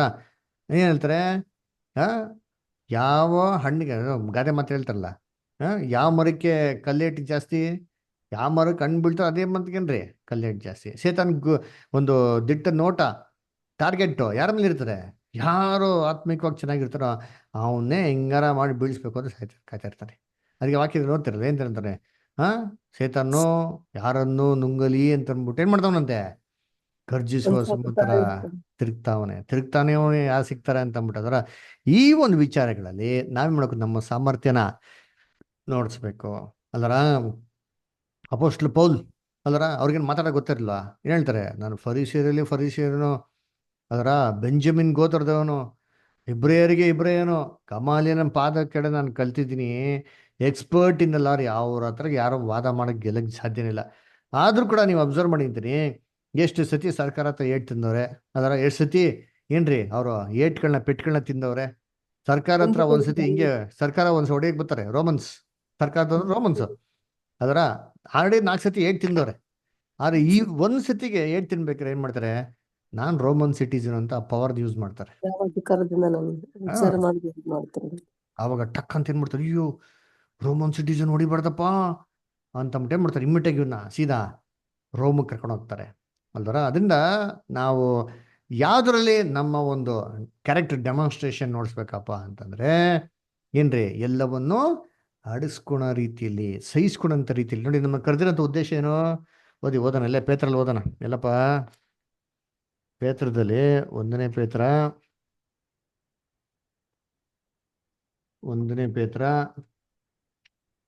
2ನೇ ಅಧ್ಯಾಯ 19ರಿಂದ ಓದ್ಕೊಂಬಂದಿದ್ದೀನಿ 25ವರೆಗೂ. ಒಬ್ಬನು ಅನ್ಯಾಯವಾಗಿ ಬಾಧೆ ಪಡುವನಾಗಿದ್ದು ದೇವರು ನೋಡುತ್ತಾನೆಂದು ಅರಿತು ಆ ಕಷ್ಟವನ್ನು ಸಹಿಸಿಕೊಂಡರೆ ಅದು ಶ್ಲಾಘ್ಯವಾಗಿದೆ. ನೋಡ್ರ ಏನ್ರಿ, ಕಷ್ಟವನ್ನು ಅನುಭವಿಸ್ತಾನೆ. ಯಾಕೆ ಏನ್ರಿ, ಲೋಕದಲ್ಲಿ ಏನ್ ಮಾಡ್ತಾರೆ, ಯಾರು ಒಬ್ರು ನಮ್ಗೆ ಎದುರು ನಿಂತಾರೆ, ಅದಕ್ಕೆ ರಿಬ್ಯೂಟ್ ಮಾಡೋ, ಅದು ಮುಖಾಮುಖವಾಗಿ ಉತ್ತರ ಕೊಟ್ಟು ಹೊಟ್ಟೋಯ್ತಾರೆ. ಆದ್ರೆ ಇದನ್ನ ದೇವ್ರು ನೋಡ್ತಾವ್ರಪ್ಪ ಅಂತಂದ್ಬಿಟ್ಟು ಅಲ್ವರ. ಅದಕ್ಕಾಗಿ ನಾವು ಇದನ್ನ ಸ್ವಲ್ಪ ಕಂಟ್ರೋಲ್ ಮಾಡಿ ಸಹಿಸ್ಕೊಂಡ್ರೆ ಅದೇನ್ರಿ ಶ್ಲಾಘ್ಯವಾಗಿದೆ. ಆಮೇಲೆ ನೆಕ್ಸ್ಟ್, ತಪ್ಪು ಮಾಡಿ ಗುದ್ದು ತಿನ್ನುವುದರಲ್ಲಿ ನೀವು ತಾಳ್ಮೆಯಿಂದ ಇದ್ದಿದ್ದರೆ ಅದರಿಂದೇನು ಕೀರ್ತಿ. ಆದರೆ ಒಳ್ಳೆಯದನ್ನು ಮಾಡಿ ಬಾಧೆ ಪಡೋದ್ರಲ್ಲಿ ನೀವು ತಾಳ್ಮೆಯಿಂದ ಇದ್ದಿದ್ದರೆ ಅದು ದೇವರ ಮುಂದೆ ಶ್ಲಾಘ್ಯವಾಗಿದೆ. ನೋಡ್ರ ಇದಕ್ಕಾಗಿ ನೀವು ಲೋಕದಲ್ಲಿ ಇದಕ್ಕಾಗಿ ಕರೆಯಲ್ಪಟ್ಟಿದ್ದೀರಿ. ನೀವು ಕರೆಯಲ್ಪಟ್ಟಿದ್ದೀರಿ. ಕರೆಕ್ಟಾ? ಲೋಕದಲ್ಲಿ ಎಲ್ಲ ಹಂಗೆ ತಾನೆ, ತಪ್ಪು ಹ್ಮ್. ಮಾಡಿ ಸಿಕ್ಕಾಕೊಂಬಿಟ್ರೆ ಏನ್ ಮಾಡ್ತಾರೆ? ಗುದ್ದು ಕೊಟ್ರೆ ಸೈಲೆಂಟ್ ಇದನ್ನೇ ಆಗಿರ್ತಾರೆ, ಮಾತೇ ಆಡೋದಿಲ್ಲ. ಅಂದ್ರ ಕಳ್ಳರನ್ನ ಹಿಡಿದ ನೋಡಿ, ಪೊಲೀಸ್ ಕಳ್ಳರನ್ನ ಹಿಡಿದ ಏನ್ ಮಾಡ್ತಾನೆ ಕಳ್ಳ? ಕಿಟಿಕ್ ಬಿಟಿಕ್ ಅನ್ನಲ್ಲ, ಅಯ್ಯೋ ಸೈಲೆಂಟ್ ಆಗ್ಬಿಡ್ತಾನೆ. ಸಾರಿ ಸರ್, ಬಿಟ್ಬಿಡಿ ಸರ್, ಕ್ಷಮಿಸ್ಬಿಡಿ ಸರ್ ಅಂತ ಅಂದ್ಬಿಟ್ಟು ಅಲ್ವರ. ಯಾಕೆ ಅಂತಂದ್ರೆ ಏನು ಬೇರೆ ಏನು ಆಪ್ಷನ್ ಇಲ್ವಲ್ಲ ಅಲ್ವರ. ಆದ್ರೆ ತಪ್ಪೇ ಮಾಡಿದಿರಾ ಪೊಲೀಸರು ಏನ್ರಿ ಹಿಡಿದ್ಬಿಟ್ಟ ಅಂತಂದ್ರೆ ಸುಮ್ಮನೆ ಇರ್ತಾರೆ ಜನಗಳು. ಏನ್ ಸರ್, ಏನ್ ತಪ್ಪು ಮಾಡಿದ್ರೆ ಯಾಕೆ ಹಿಡಿತೀರಾ? ರೆಸ್ಪಾನ್ಸ್ ಬರ್ತಾರಲ್ಲ, ನೋಡಿರ್ತೀನಿ. ಆದ್ರೆ ಏನ್ ಹೇಳ್ತಾರೆ? ನಾವು ತಪ್ಪು ಮಾಡಿದ್ರು ಸರಿ, ಗುದ್ದು ತಿನ್ನೋದಲ್ಲಿ ಅವಾಗ ಸೈಲೆಂಟ್ ಆಗಿದ್ರೆ ಏನ್ ಗ್ರೇಟ್ ಅಲ್ಲಪ್ಪ, ತಪ್ಪೇ ಮಾಡಿಲ್ಲ. ಆದ್ರೂ ಕೂಡ ಎಲ್ಲರೂ ನಮ್ಮ ಬಗ್ಗೆ ಕೆಟ್ಟ ಕೆಟ್ಟದಾಗಿ ಹೇಳ್ತಾರೆ, ಕೆಟ್ಟ ಕೆಟ್ಟದಾಗಿ ಬೈತಾರೆ, ನಮ್ಮನ್ನ ಗುದ್ದು ಕೊಡ್ತಾರೆ. ನೇಮ್ನಿಂಗ ಎಲ್ಲ ಲಿಟರ್ ಹೊಡಿತಾರೆ ಅಂತಲ್ಲ, ಮೆಂಟಲಿ ಟಾರ್ಚರ್ ಇರ್ತಾರೆ ಅಂತಂದ್ರೆ ಅದನ್ನ ನಾವೇನ್ ಮಾಡಕ್ಕೋ ಸಮಾಧಾನದಿಂದ ಸಹಿಸ್ಕೊಂಡ್ರೆ ಏನ್ರಿ ದೇವ್ರಿಗೆ ಅದು ಶ್ಲಾಘ್ಯವಾಗಿದೆ. ಇದಕ್ಕಾಗಿ ನೀವು ಕರೆಯಲ್ಪಟ್ಟಿದ್ದೀರಲ್ಲ ಅಂತ ಹೇಳ್ತಾರೆ. ಆಮೇಲೆ ನೋಡಿ ನೆಕ್ಸ್ಟ್. ಆದರೆ ನೆಕ್ಸ್ಟ್ ಇದಕ್ಕಾಗಿ ನೀವು ಕರೆಯಲ್ಪಟ್ಟಿರಿ. ಕ್ರಿಸ್ತನು ಸಹ ನಿಮಗೋಸ್ಕರ ಬಾಧೆಯನ್ನು ಅನುಭವಿಸಿ ನೀವು ತನ್ನ ಹೆಜ್ಜೆಯ ಜಾಡಿನಲ್ಲಿ ನಡೆಯಬೇಕೆಂದು ಮಾದರಿಯನ್ನು ತೋರಿಸಿ ಹೋದನು. ನೋಡ್ರ, ಕ್ರೈಸ್ಟ್ ಕೂಡ ನಮ್ಗೆ ಎಕ್ಸಾಂಪಲ್ ನೋಡ್ಸಂತಾನೆ. ಇದೇ ಶೋಧನೆ ರೀ, ಕ್ರಿಸ್ತನ್ಗೂ ಬಂದಿದ್ದು ಇದೇ ಶೋಧನೆ ಅಲ್ವರ. ಆ ಶೋಧನೆ ಏನ್ ಮಾಡೋರು? ಜಯಿಸಿದ್ರು. ಅದಕ್ಕಾಗಿ ನಮ್ಗೆ ಫುಟ್ ಪ್ರಿಂಟ್ ಬಿಟ್ಟಾಗೋರು ನೋಡಿದ್ರಿ. ಇದೇ ಫುಟ್ ಪ್ರಿಂಟ್ ನಡೆಯಂತ ದೇವ್ರ ಮಕ್ಳು ಕೂಡ ಹೆಂಗಿರ್ಬೇಕಂತೆ, ಕೆಲವೊಂದು ವಿಚಾರಗಳನ್ನ ಏನ್ರಿ ಎಕ್ಸಾಂಪಲ್ ರೋಲ್ ಮಾಡಿ ನೋಡ್ಬಿಟ್ಟು ಸಹಿಸ್ಕೊಳೋರಾಗಿರ್ಬೇಕು. ನೆಕ್ಸ್ಟ್ ಆಮೇಲೆ ಆತನು ಯಾವ ಪಾಪವನ್ನು ಮಾಡಲಿಲ್ಲ, ಆತನ ಬಾಯಲ್ಲಿ ಯಾವ ವಂಚನೆಯೂ ಸಿಕ್ಕಲಿಲ್ಲ. ಬೈಯುವವರನ್ನು ಆತನು ಪ್ರತಿಯಾಗಿ ಬೈಯಲಿಲ್ಲ. ಆತನು ಬಾಧೆಯನ್ನು ಅನುಭವಿಸಿದಾಗ ಯಾರನ್ನೂ ಬೆದರಿಸದೆ ನ್ಯಾಯವಾಗಿ ತೀರ್ಪು ಮಾಡುವ ಆತನಿಗೆ ತನ್ನ ಕಾರ್ಯವನ್ನು ಒಪ್ಪಿಸಿದನು. ನೋಡ್ರ, ನ್ಯಾಯವಾಗಿ ತೀರ್ಪು ಮಾಡೋನ್ಗೆ ಏನ್ ಮಾಡಿದ್ರು? ಕಾರ್ಯವನ್ನು ಒಪ್ಪಿಸ್ಕೊಟ್ಟು. ಯಾಕಂದ್ರೆ ಯೇಸು ಕ್ರಿಸ್ತನಿಗೆ ಅಷ್ಟೊಂದು ನಂಬಿಕೆ ಏನಾಗಿತ್ತು ಅದರ ನೀತಿ ಉಳ್ಳ ನ್ಯಾಯಾಧಿಪತಿ ಯಾವತ್ತು ಅನ್ಯಾಯವನ್ನು ಮಾಡೋದಿಲ್ಲ ಅಲ್ವರ. ಅದಕ್ಕೆ ಏನು ಅವರು ಚಿತ್ತದಲ್ಲಿ ಏನಿದೆಯೋ ಅದನ್ನು ಕೊಡೋಂಥದ್ದು ದೇವ್ರ ಇದು ಅಂತಂದ್ಬಿಟ್ಟು ದೇವ್ರಿಗೆ ಮಾಡಿದ್ರು, ಒಪ್ಪಿಸ್ಕೊಟ್ರು ಅಲ್ವರ. ಅದಕ್ಕೆ ನೋಡ್ಬೇಕಾರೆ ಕರ್ತನಲ್ಲಿ ಕೊನೆಗೆ ಹೇಳ್ತಾ ನೋಡ್ತೀನಿ, ಇಲ್ಲಿ 25 ಓದಿ ಇಷ್ಟ. ನೆಕ್ಸ್ಟ್ 25 ಕೊನೆ ನೀವು ವಾಕ್ಯ. ಕುರಿಗಳಂತೆ ದಾರಿ ತಪ್ಪಿ ತೊಳಲುವರಾಗಿದ್ದೀರಿ. ಆದರೆ ಈಗ ನೀವು ತಿರುಗಿಕೊಂಡು ನಿಮ್ಮ ಆತ್ಮಗಳನ್ನು ಕಾಯುವ ಕುರುಬನು ಅಧ್ಯಕ್ಷನು ಆಗಿರುವ ಆತನ ಬಳಿಗೆ ಬಂದಿದ್ದೀರಿ. ನೋಡ್ರ, ನಾವೆಲ್ಲ ಹೆಂಗಿದಿರಂತೆ? ದಾರಿ ತಪ್ಪಿದ ಕುರಿಗಳು ಅದರ. ತೊಳಲುವವರಾಗಿದ್ದೀರಿ. ಕುರಿಗಳೇನೇನ್ರಿ? ಬಕ್ರಾಗಳ ತರ ಇದ್ದೀರಾ ಅಂದ್ಬಿಟ್ಟು ಅಲ್ವರ. ಇನ್ನೇನು ಕುರಿ ಏನ್ ಮಾಡ್ತಾರೆ? ವಿದೇಶಾನಕ್ಕೆ ಒಯ್ಬೇಕಾದ್ರೆ ಕೂಡ ಸೈಲೆಂಟ್ ಆಗಿರ್ತಾರೆ ಅಂದ್ರೆ ಆ ರೀತಿ ಏನ್ರಿ ಈ ಒಂದು ಶೋಧನೆ ಏನ್ ಮಾಡ್ತಾವೆ? ಜಯಿಸ್ಬೇಕು ಅಲ್ವರ. ನೋಡಿ, ಇಲ್ಲಿಗೆ ಯೇಸು ಕ್ರಿಸ್ತ ಬಂದ 2ನೇ ಶೋಧನೆ ಏನ್ರಿ? ಎಲ್ಲಾ ಹಿಂಸೆ, ಎಲ್ಲಾ ಒಂದು ದುರಾಲೋಚನೆಗಳನ್ನ ಇದನ್ನ ಕ್ರಿಸ್ತನ್ ಏನ್ ಮಾಡಿದ್ರು? ಅವರು ಜಯಿಸಿದ್ರು ಅಲ್ವರ. ದೇವ್ರನ್ನ ಏನ್ ಮಾಡಕ್ ಹೋಗಿಲ್ಲ, ಪರೀಕ್ಷೆ ಮಾಡಕ್ ಹೋಗಿಲ್ಲ. ಅಂದ್ರೆ ಈ ಒಂದು ಟೈಮ್ಗಳಲ್ಲಿ ನಮ್ಗೂ ದೇವ್ರಿಗೆ ಪರೀಕ್ಷೆ ಮಾಡೋ ಥರ ಮನ್ಸಲ್ಲಿ ಪ್ರಶ್ನೆಗಳು ಬಂದ್ರು ಸರಿ, ಇದನ್ನ ಏನ್ ಮಾಡ್ಬೇಕು ನಾವು? ನೀತಿ ಉಳ್ಳಂತ ನ್ಯಾಯಾಧಿಪತಿಗೆ ಒಪ್ಪಿಸ್ಕೊಡೋ ಥರ ಏನ್ ಮಾಡಬೇಕು? ಒಪ್ಪಿಸ್ಕೊಟ್ಟು ಇದನ್ನ ಅಡಗಿಸ್ಬೇಕು. ನಮ್ಮ ದೇಹನ ಏನ್ ಮಾಡಬೇಕು? ಅದಿಂದಲ್ಲಿ ತರಬೇಕು. Okay, good. Okay, next paragraph ಅದನ್ನ. ನೆಕ್ಸ್ಟ್ ಪ್ಯಾರಾಗ್ರಾಫ್ ಯಾರು ಓದ್ತೀರಾ?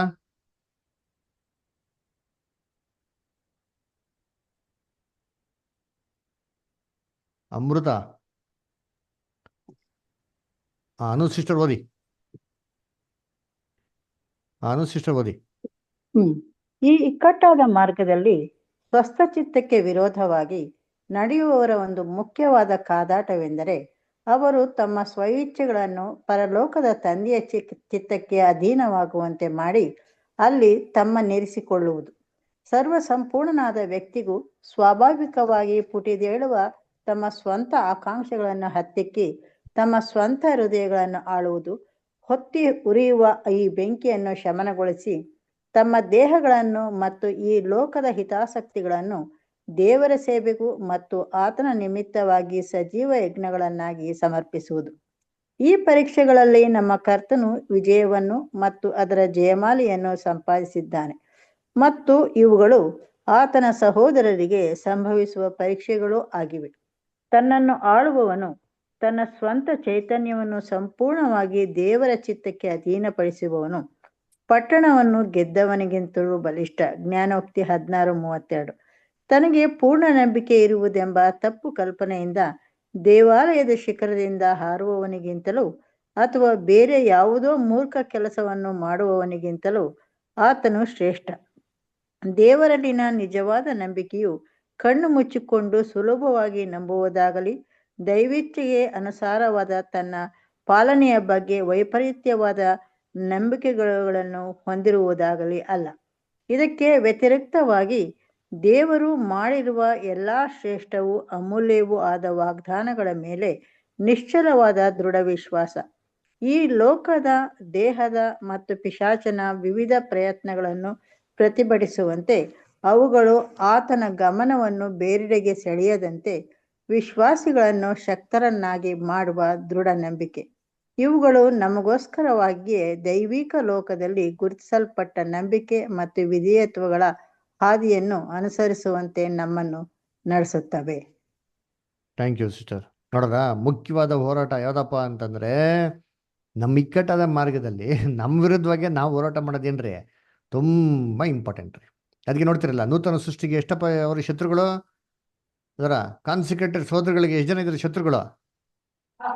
4. ಯಾರ್ಯಾರು? ಲೋಕ, ಸೈತಾನ, ಲೋಕ, ಸೇತಾನು, ಆಮೇಲೆ ಶರೀರ, ಶರೀರ, ಆಮೇಲೆ ಕುಟುಂಬ, ಲೋಕ, ಸೇತಾನು, ಶರೀರ, ಆಮೇಲೆ 4ನೇದು ಯಾರು? ಸ್ವಭಾವ, ಹಳೆ ಸ್ವಭಾವ. ಎಲ್ಲಪ್ಪ ಬದರ್ ಹೇಳಿ. ಸುಳ್ಳು ಸಭೆ. ನೋಡ್ರ, ಎಲ್ಲಪ್ಪ ನೋಡಿ, ಚೆನ್ನಾಗಿ ಮೆಮೊರಿ ಪವರ್ ಐತೆ ಅಲ್ದರ. ಏನ್ರಿ ಸುಳ್ಳು ಸಭೆ. ಅದರ ನೂತನ ಸೃಷ್ಟಿಗೆ 4 ಜನ ಶತ್ರುಗಳು ಯಾರಪ್ಪ ಅಂದ್ರೆ, ಫಸ್ಟ್ ನಮಗೆ ನಾವೇ ಶತ್ರು, ಆಮೇಲೆ ನಮ್ಗೆ ದೊಡ್ಡ ಶತ್ರು ಸೇತಾನು ಅಲ್ರ, ಆಮೇಲೆ ಲೋಕ ನಮ್ಗೇನ್ರಿ, ಅವರು ನಮ್ಗೆ ಶತ್ರುನೇ. 3 ಜನ ಆಗೋಯ್ತು. ಇನ್ನು 4ನೇವ್ರು ಯಾರಪ್ಪ ಅಂದ್ರೆ ಸುಳ್ಳು ಸಭೆಯವ್ರು. ಎಲ್ಲಾರು ಏನ್ರಿ ದೇವ್ರ ಮಕ್ಳಿಗೆ ಶತ್ರು ನೋಡ್ರಿ ಅಂತೀನಿ. ಅದ್ರ ಇವಾಗ ನಾವೇನ್ ಮಾಡ್ಬೇಕು, ಈ ಒಂದು ಶತ್ರುಗಳಲ್ಲಿ ಎಲ್ಲದಕ್ಕಿಂತ ಮೋಸವಾಗಿರೋ ಶತ್ರು ಏನಪ್ಪ ಅಂದ್ರೆ ನಮಗೆ ನಾವೇ ರೀ. ಅದರ ನಮ್ಮನ್ನ ನಾವು ಅಧೀನದಲ್ಲಿ ತರೋದು ಭಾರಿ ಕಷ್ಟ ರೀ. ಅಲ್ರ, ಬಲು ಕಷ್ಟ, ಈಸಿ ಎಲ್ಲ ರೀ. ಯಾಕೊಬ್ಬಲ್ ಕೂಡ ಹೇಳ್ಬೇಕಾರೆ ಯಾಕೊಬ್ಬ ಹೇಳ್ತಾರಲ್ಲ, ಮನುಷ್ಯ ಎಲ್ಲಾ ವಿಚಾರನ ಕಂಟ್ರೋಲ್ ಮಾಡ್ಬಿಡ್ತಾನಂತ ರೀ. ನಾಲ್ಗೆಲ್ಲಿ ಕಂಟ್ರೋಲ್ ಮಾಡೋದೇನ್ರಿ ತುಂಬಾ ತುಂಬಾ ಕಷ್ಟ ಅಂತ ಹೇಳ್ತಾರೆ ಅಲ್ವರ. ಅದಕ್ಕೆ ನಮ್ಮ ಸೆಲ್ಫ್ ವಿಲ್ನ ಕಂಟ್ರೋಲ್ ಮಾಡೋದು ತುಂಬಾ ಇಂಪಾರ್ಟೆಂಟ್. ಇದೇ ನಾವು ಜಯಿಸೋದು. ನಮ್ಮ ಜೀವನ ಪೂರ್ತಿ ಫುಲ್ ಹೋರಾಟ ಏನಪ್ಪ ಅಂದ್ರೆ, ನಮ್ಮನ್ನ ನಾವೇ ಜಯಿಸೋದು ಏನ್ರಿ ತುಂಬಾ ಇಂಪಾರ್ಟೆಂಟ್. ನಮ್ಮನ್ನ ನಾವೇ ಜಯಿಸಿದ್ರೆ ದೇವ್ರಿಗೆ ಏನ್ ನೋಡಿಸ್ತಾ ಇದೀರಿ ಅಂತಂದ್ರೆ, ದೇವ್ರೇ ನನ್ನನ್ನು ನಾನೇ ನಾನು ಏನ್ ಮಾಡಿದೀನಿ, ನಾನು ನಿನಗಾಗಿ ಅರ್ಪಿಸಿದೀನಿ, ನನ್ನನ್ನು ನಾನೇ ಏನ್ ಮಾಡಿದೀನಿ, ಸಾಯಿಸ್ಕೊಂಡಿದೀನಿ ನಿನಗೋಸ್ಕರ ಅಂತ. ಅವಾಗ ಏನ್ ಮೀನಿಂಗ್ ಅಂತಂದ್ರೆ, ಮರಣದವರೆಗೂ ಕೂಡ ಏನಾಗಿದ್ದೀನಿ ನಾನು ನಿನಗೆ ನಂಬಿಕಸ್ತರ ಐತೆ ಪ್ರೂವ್ ಮಾಡ್ತೀನಿ ಅಂತ ನನಗೆ ಅಲ್ವರ. ಅದಕ್ಕೆ ನೋಡಿರ್ತೀನಿ ಅಪೊಸ್ತಲ ಪೌಲು ಒಂದು ಮಾತು ಹೇಳ್ತಾರೆ, 1 ಕೊರಿಂಥ 9ನೇ ಅಧ್ಯಾಯ ನೋಡಿರ್ತೀರಿ. 1 ಕೊರಿಂಥ 9ನೇ ಅಧ್ಯಾಯ 27.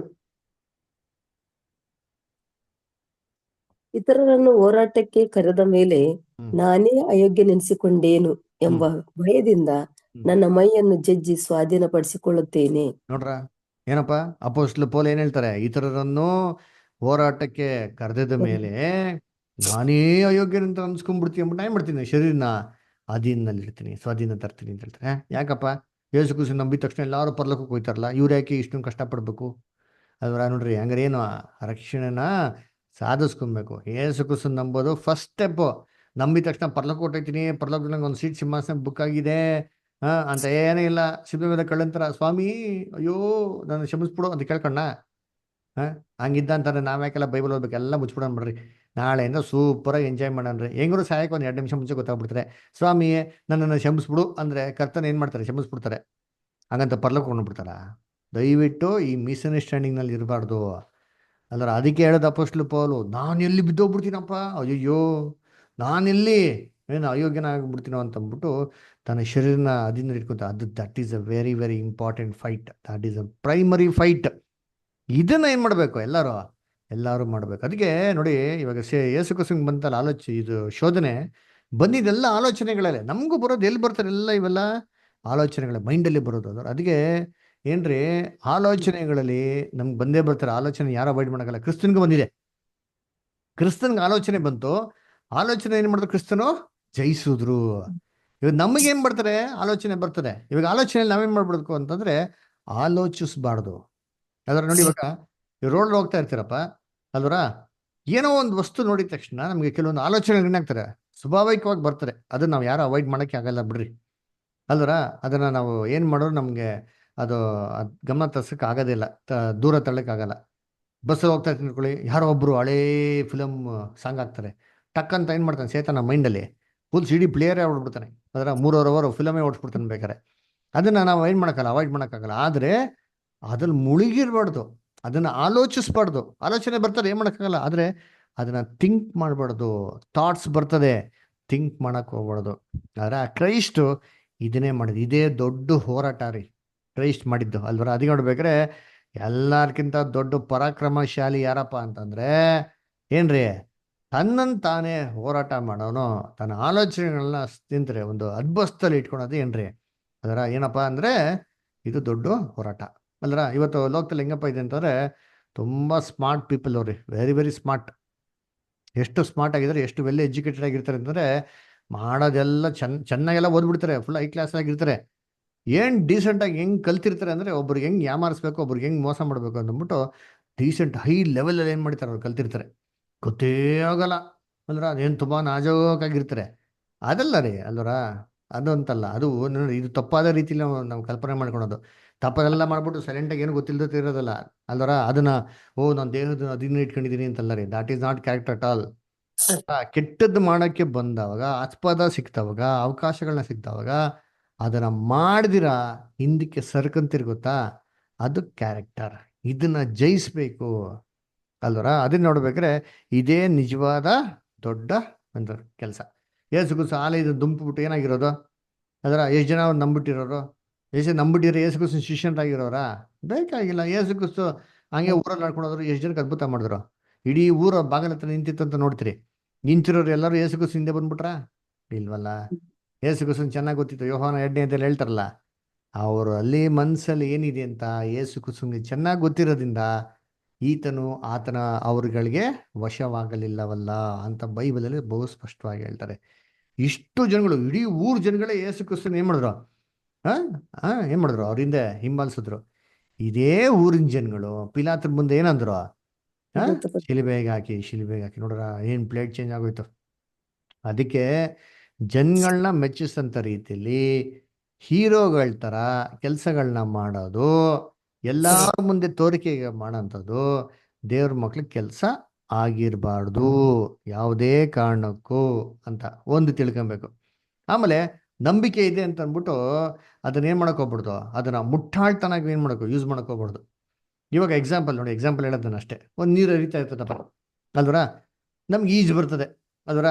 ನೀರು ಹರಿತಾ ಇದೆ ಅಂತಂದ್ಬಿಟ್ಟು ನೀರಲ್ಲಿ ದುಮುಕ್ಬಿಟ್ಟು ನಾನು ಈ ಕಡೆಯಿಂದ ಆ ದಡಕ್ಕೆ ಹೋಗ್ತೀನಿ ಅಂತ ಮಾಡೋದು ಸರಿನಾ ಅಂತಂದ್ರೆ ಏನ್ರಿ ಅದು ಫುಲಿಶ್ನೆಸ್. ಏನಪ್ಪ ಅಂದ್ರೆ ನೀರು ಹರಿತಾ ಇದೆ ಅಲ್ವರ, ಅದರಲ್ಲಿ ನಮಗೆ ಸಾಮರ್ಥ್ಯ ಇದ್ರೆ, ನಮಗೆ ಶಕ್ತಿ ಇದ್ರೆ ನಾವೇನ್ ಮಾಡೋದು, ದಾಟ್ಬೋದು. ಇಲ್ಲ ಅಂತಂದ್ರೆ ಏನಾಯ್ತದೆ, ನೀರಲ್ಲಿ ಕೊಚ್ಕೊಂಡು ಹೊಟ್ಟಾಯ್ತೀರಿ. ದೇವ್ರು ನನ್ನ ಕಾಪಾಡ್ತಾರೆ, ಏನಾಗಲ್ಲ, ನೀರಲ್ಲಿ ದುಮುಕ್ತೀನಿ, ಈ ಕಡೆ ಯಾಕಂದ್ರೆ ಹೋಯ್ತೀನಿ ಅಂತ ಏನ್ ಮಾಡ್ದಂಗೆ ಅವಾಗ ನಾನು ದೇವ್ರನ್ನ ಪರೀಕ್ಷೆ ಮಾಡ್ದಂಗೆ. ಅದರ ಅದನ್ನ ಏನ್ ಮಾಡಕ್ ಹೋಗ್ಬಾರ್ದು, ಪರೀಕ್ಷೆ ಮಾಡಕ್ ಹೋಗ್ಬಾರ್ದು. ಅದರ ನಾವೇನ್ ಮಾಡ್ಬೇಕು ಅಂದ್ರೆ ಏನ್ರಿ, ತಾಳ್ಮೆಯಿಂದ ದೇವ್ರನ್ನ ವೇಟ್ ಮಾಡಬೇಕು. ನೋವಾ ಮಳೆ ಬರ್ತಾರೆ ಅಂತ ಏನ್ ಮಾಡಿದ್ರು, ನಂಬಿಕೆ ಇತ್ತು. ಆ ನಂಬಿಕೆನ ನಾವೇನೇನ್ ಮಾಡಿದ್ರು, ಕಟ್ರು. ನಂಬಿಕೆ ಇದೆ ಬಿಡು, ದೇವ್ರ ನನ್ನ ಕಾಪಾಡ್ತಾರೆ ಬಿಟ್ಟು ನಾವೇನ್ ಕಟ್ತಿರೋದು 120 ವರ್ಷ ಸುಮ್ಮನೆ ಕೂತಿದ್ರೆ ಏನಾಗಿರೋದು. 120 ವರ್ಷದ ನಂತರ ಮಳೆ ಬಂದಿದ್ರೆ ಇವರು ಕೊಚ್ಕೊಂಡು ಹೋಗ್ಬಿಟ್ಟಿರೋರು. ಇಲ್ಲ ದೇವ್ರೆ ನೀನ್ ಹೇಳಿದ್ಯಾ ನಾನು ಕಾಪಾಡ್ತೀನಿ ಅಂತ ಕೇಳಿದ್ರೆ, ಕಂದ ಕಾಪಾಡ್ತೀನಿ ಅಂತ ಹೇಳಿದ್ದೀನಿ, ಅದಕ್ಕೆ ನಾವೇ ಕಟ್ಟು ಅಂತ ಹೇಳಿದ್ದು. ನೀನ್ ಕಟ್ತಿರೋ ಸುಮ್ಮನೆ ಇದ್ದಿದ್ರೆ ಏನಾಗಿರೋರು. ನಂಬಿಕೆನ ತಪ್ಪಾದ ರೀತಿಲಿ ನಾವೇನ್ ಮಾಡೋದು, ಥಿಂಕ್ ಮಾಡಕ್ ಹೋಗ್ಬಾರ್ದು. ಅದರ ನೆಗೆಟಿವ್ ಆಗಿ ಅದರ ದೇವ್ರನ್ನ ಶೋಧನೆ ಮಾಡ್ತಾರೆ, ನಮ್ಗೆ ಏನಾಗಿರ್ಬೋದು, ಇರಬಾರ್ದು, ಮಾಡಬಾರ್ದು. ಎಲ್ಲ ಮಾಡ್ಬಿಟ್ಟು ದೇವ್ರನ್ನ ಕಾಪಾಡ್ತಾರೆ ಅಂತಂದ್ರೆ ಹೆಂಗ್ ಕಾಪಾಡ್ತಾರೆ ದೇವ್ರು? ನೀತಿ ಸ್ವರೂಪನಾಗಿರೋ ದೇವ್ರು ಕಾಪಾಡೋದಿಲ್ಲ. ಸಾಲ ಎಲ್ಲ ಮಾಡ್ಕೊಂಡ್ಬಿಡ್ತೀರಿ, ಏನಕ್ಕೆ? ಸ್ವಾರ್ಥಕ್ಕಾಗಿ, ಸ್ವಂತಕ್ಕಾಗಿ, ಅದರ ನಮ್ಮ ಶರೀರದ ಅಭಿಲಾಷೆಗಳನ್ನ ನೆರವೇರಿಸೋದಕ್ಕಾಗಿ. ಆಮೇಲೆ ಮೊಣ್ಕಾಲ್ ಬಿಡ್ಬಿಟ್ಟು ಕರ್ತನೇ ನನ್ನ ಪಾಪನೆಲ್ಲ ಕ್ಷಮಿಸ್ಬಿಡು, ಸಾಲ ತೀರಿಸ್ಬಿಡು, ನೀನು ATM ದುಡ್ಡು ಕೊಡ್ತಾರೆ ದೇವ್ರು. ಅದರ ಕಷ್ಟ ಬಂದು ದುಡಿಯಪ್ಪ ಹೋಗೋ ಅಂತಂತಾರೆ, ಅನುಭವಿಸು, ಪಾಠ ಕಲಿ ಅಂತ ಹೇಳ್ತಾರೆ ಅಲ್ವ. ಅದಕ್ಕೆ ನೋಡ್ಬೇಕಾದ್ರೆ ನಮಗೆ ದೇವ್ರ ವಾಗ್ದಾನಗಳ ಮೇಲೆ ನಂಬಿಕೆನಾಗಿರಬೇಕು. ಅದರ ವಾಗ್ದಾನ ಮಾಡಿರೋರು ಏನ್ರಿ ದೇವ್ರು, ಅವ್ರು ನಮ್ನ ಯಾವತ್ತೂ ಕೈ ಬಿಡಲ್ಲ ಅಂತಂದ್ರೆ ಕೈ ಬಿಡಲ್ಲ. ಅದಕ್ಕೆ ನಾವೇನ್ ಹೇಳ್ಬೇಕು, ನಂಬಿಕೆಯಿಂದ ಇರಬೇಕು ಅಲ್ವರ. ದೇವ್ರನ್ನ ಪರೀಕ್ಷೆ ಮಾಡಕ್ಕೆ ಏನಾಗ್ಬಾರ್ದು, ಹೋಗ್ಬಾರ್ದು ಅದರ. ನೋಡಿ ಇವಾಗ ಎಕ್ಸಾಂಪಲ್ ತಗೊಬೇಕಾರೆ ಅಪೋಸ್ಟ್ಲು ಪೌಲ್, ಸಿಲಾಸ್ ಸೆರೆಮನೆಯಲ್ಲಿ ಏನಾಗಿದ್ರು, ಇದ್ರು ಅದರ.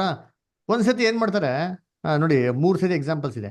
ಒಂದ್ಸತಿ ಪ್ರೇಯರ್ ಮಾಡ್ತಾರೆ, ಸರ್ಪಣಿಗಳು ಏನಾಗ್ಬಿಡ್ತಾರೆ, ಓಪನ್ ಆಗ್ಬಿಡ್ತಾರೆ, ಟಕ್ ಅಂತ ಇವ್ರು ಹೊರಗಡೆ ಬರ್ತಾರೆ ಅದರ. ಒಂದ್ಸತಿ ಹಿಂಗೆ ಇರ್ತಾರೆ, ಹಾಡಾಡ್ತಾ ಇರ್ತಾರೆ, ಪಟ್ ಅಂತ ಏನಾಗ್ಬಿಡ್ತಾರೆ, ಭೂಕಂಪ ಬರ್ತದೆ.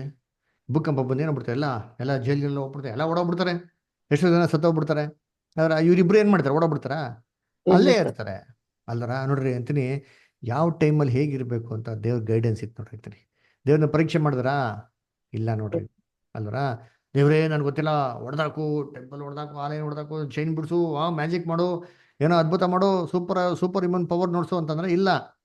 ದೇವ್ರ ಚಿತ್ತ ಆಯ್ತು, ಅದಾಯ್ತು, ಟಕ್ಕಂತ ಏನಾದ್ರು ಅಲ್ಲಿ ರಿಲೀಸ್ ಆಗೋ ಟೈಮಲ್ಲಿ ಜೈಲರ್ ಏನಾಗ್ತಾರೆ, ಅವರು ಕೂಡ ಕ್ರಿಸ್ತನ ನಂಬಿಕೆಗೆ ಬರ್ತಾರೆ ಅಲ್ವರ. ಆ ರೀತಿ ಏನ್ರಿ, ನಾವು ದೇವ್ರನ್ನ ಪರೀಕ್ಷೆ ಮಾಡೋದು ಯಾರ ಚಿತ್ತ ಅಲ್ಲ, ದೇವ್ರ ದೇವ್ರ ಚಿತ್ತ ಚಿತ್ತ. ಅಲ್ಲ. ಅದರ ನಾವೇನಾಗಿರ್ಬೇಕು, ಆದಷ್ಟು ದೇವ್ರಿಗೆ ಏನಾಗಿರ್ಬೇಕು, ಅದಿನಾಗಿರ್ಬೇಕು. ಓಕೆ, ನಾವೇನೇನ್ ಮಾಡೋಣ ನಿಲ್ಸೋಣ. ನೆಕ್ಸ್ಟ್ ವೀಕ್ ನಾವೇನ್ ಮಾಡೋಣ, ಕಂಟಿನ್ಯೂ ಮಾಡೋಣ. ಓಕೆನಾ? ಸರಿ, ಯಾರಿಗೇನ ಡೌಟ್ಸ್ ಇದೆಯಾ, ಪ್ರಶ್ನೆ ಇದೆಯಾ, ಕ್ವಶನ್ಸ್ ಇದೆಯಾ? ಸರಿ, ಓಕೆ. ಫೆಬ್ರವರಿ 16 ಬೆಂಗಳೂರಲ್ಲಿ ಕನ್ವೆನ್ಷನ್ ಇರ್ತಾರೆ. ಎಲ್ಲರಿಗೂ ಇನ್ವಿಟೇಷನ್ ಹಾಕಿ ಗ್ರೂಪಲ್ಲಿ. ದಯವಿಟ್ಟು ಎಲ್ಲ ಸಹೋದರ ಸಹೋದರಿಗಳು ಬರೋದಕ್ಕೆ ಪ್ಲ್ಯಾನ್ ಮಾಡ್ಕೊಳ್ಳಿ. ಟ್ರೈನ್ ಟಿಕೆಟು ಅಥವಾ ಬಸ್ ಟಿಕೆಟ್ ಏನೋ ಬುಕ್ ಮಾಡಿದ್ರೆ ದಯವಿಟ್ಟು ಬುಕ್ ಮಾಡ್ಕೊಂಡು ಎಲ್ಲರೂ ಬರೋಕ್ಕೆ ಪ್ಲ್ಯಾನ್ ಮಾಡ್ಕೊಳ್ಳಿ. ಔಟ್ ಸ್ಟೇಷನ್ ಬರೋ ಬ್ರದರ್ಸ್ಗಳಿಗೆ, ಸಿಸ್ಟರ್ಸ್ಗಳಿಗೆ ಅಲ್ಲಿ ಉಳ್ಕೊಳಕ್ಕೆ ನಾವೇನು ಮಾಡ್ತೀರಿ, 100% ವ್ಯವಸ್ಥೆ ಮಾಡ್ತೀರಿ. ಊಟ ತಿಂಡಿಗೆಲ್ಲ ವ್ಯವಸ್ಥೆ ಇರ್ತದೆ, ಅದನ್ನ ಸ್ನಾನ ಮಾಡೋಕ್ಕೆ ಮಲಗೋಕ್ಕೆಲ್ಲ ವ್ಯವಸ್ಥೆ ಇರ್ತಾರೆ. ಸೊ ದಯವಿಟ್ಟು ಎಲ್ಲ ಸಹೋದರ ಸಹೋದರಿಗಳು ಬರಬೇಕಾಗಿ ಕೇಳ್ತೀರಿ. ಒಂದಿನದ ಫುಲ್ ಡೇ ಮೀಟಿಂಗ್ ಇರ್ತಾರೆ, ಬೆಳಗ್ಗೆನೇ ಸಾಯಂಕಾಲವರೆಗೂ. ಓಕೆನಾ? ಓಕೆ, ದೇವರ ಈ ವಾಕ್ಯಗಳನ್ನ ಆಶೀರ್ವದಿಸಲಿ. ಕೊನೆಯದಾಗಿ, ಇದು YMCA ಹಾಲಲ್ಲಿ ಇರ್ತದೆ ಬೆಂಗಳೂರಲ್ಲಿ. YMCA ಹಾಲ್ ಅಂದರೆ Matas hospital opposite reserve bank ಪಕ್ಕದಲ್ಲಿ ಇರೋಂಥ YMCA ಹಾಲಲ್ಲಿ ಬೆಳಗ್ಗೆ 10 ಗಂಟೆಯಿಂದ ಹಿಡ್ದು ಸಂಜೆ 5 ಗಂಟೆವರೆಗೂ ಇರ್ತಾರೆ. ಸರ್ ಅಲ್ಲೇ ವ್ಯವಸ್ಥೆ ಮಾಡ್ತೀರಿ ಸರ್ ಇರಕ್ಕೆ? ಅಲ್ಲೇ ಇರ್ತಾರೆ ಅಷ್ಟೇ, ಅಲ್ಲೇ ವ್ಯವಸ್ಥೆ ಇರ್ತಾರೆ ಅಷ್ಟೇ ಉಳ್ಕೊಳಕ್ಕೆಲ್ಲ. ಆಯ್ತು. ಓಕೆ.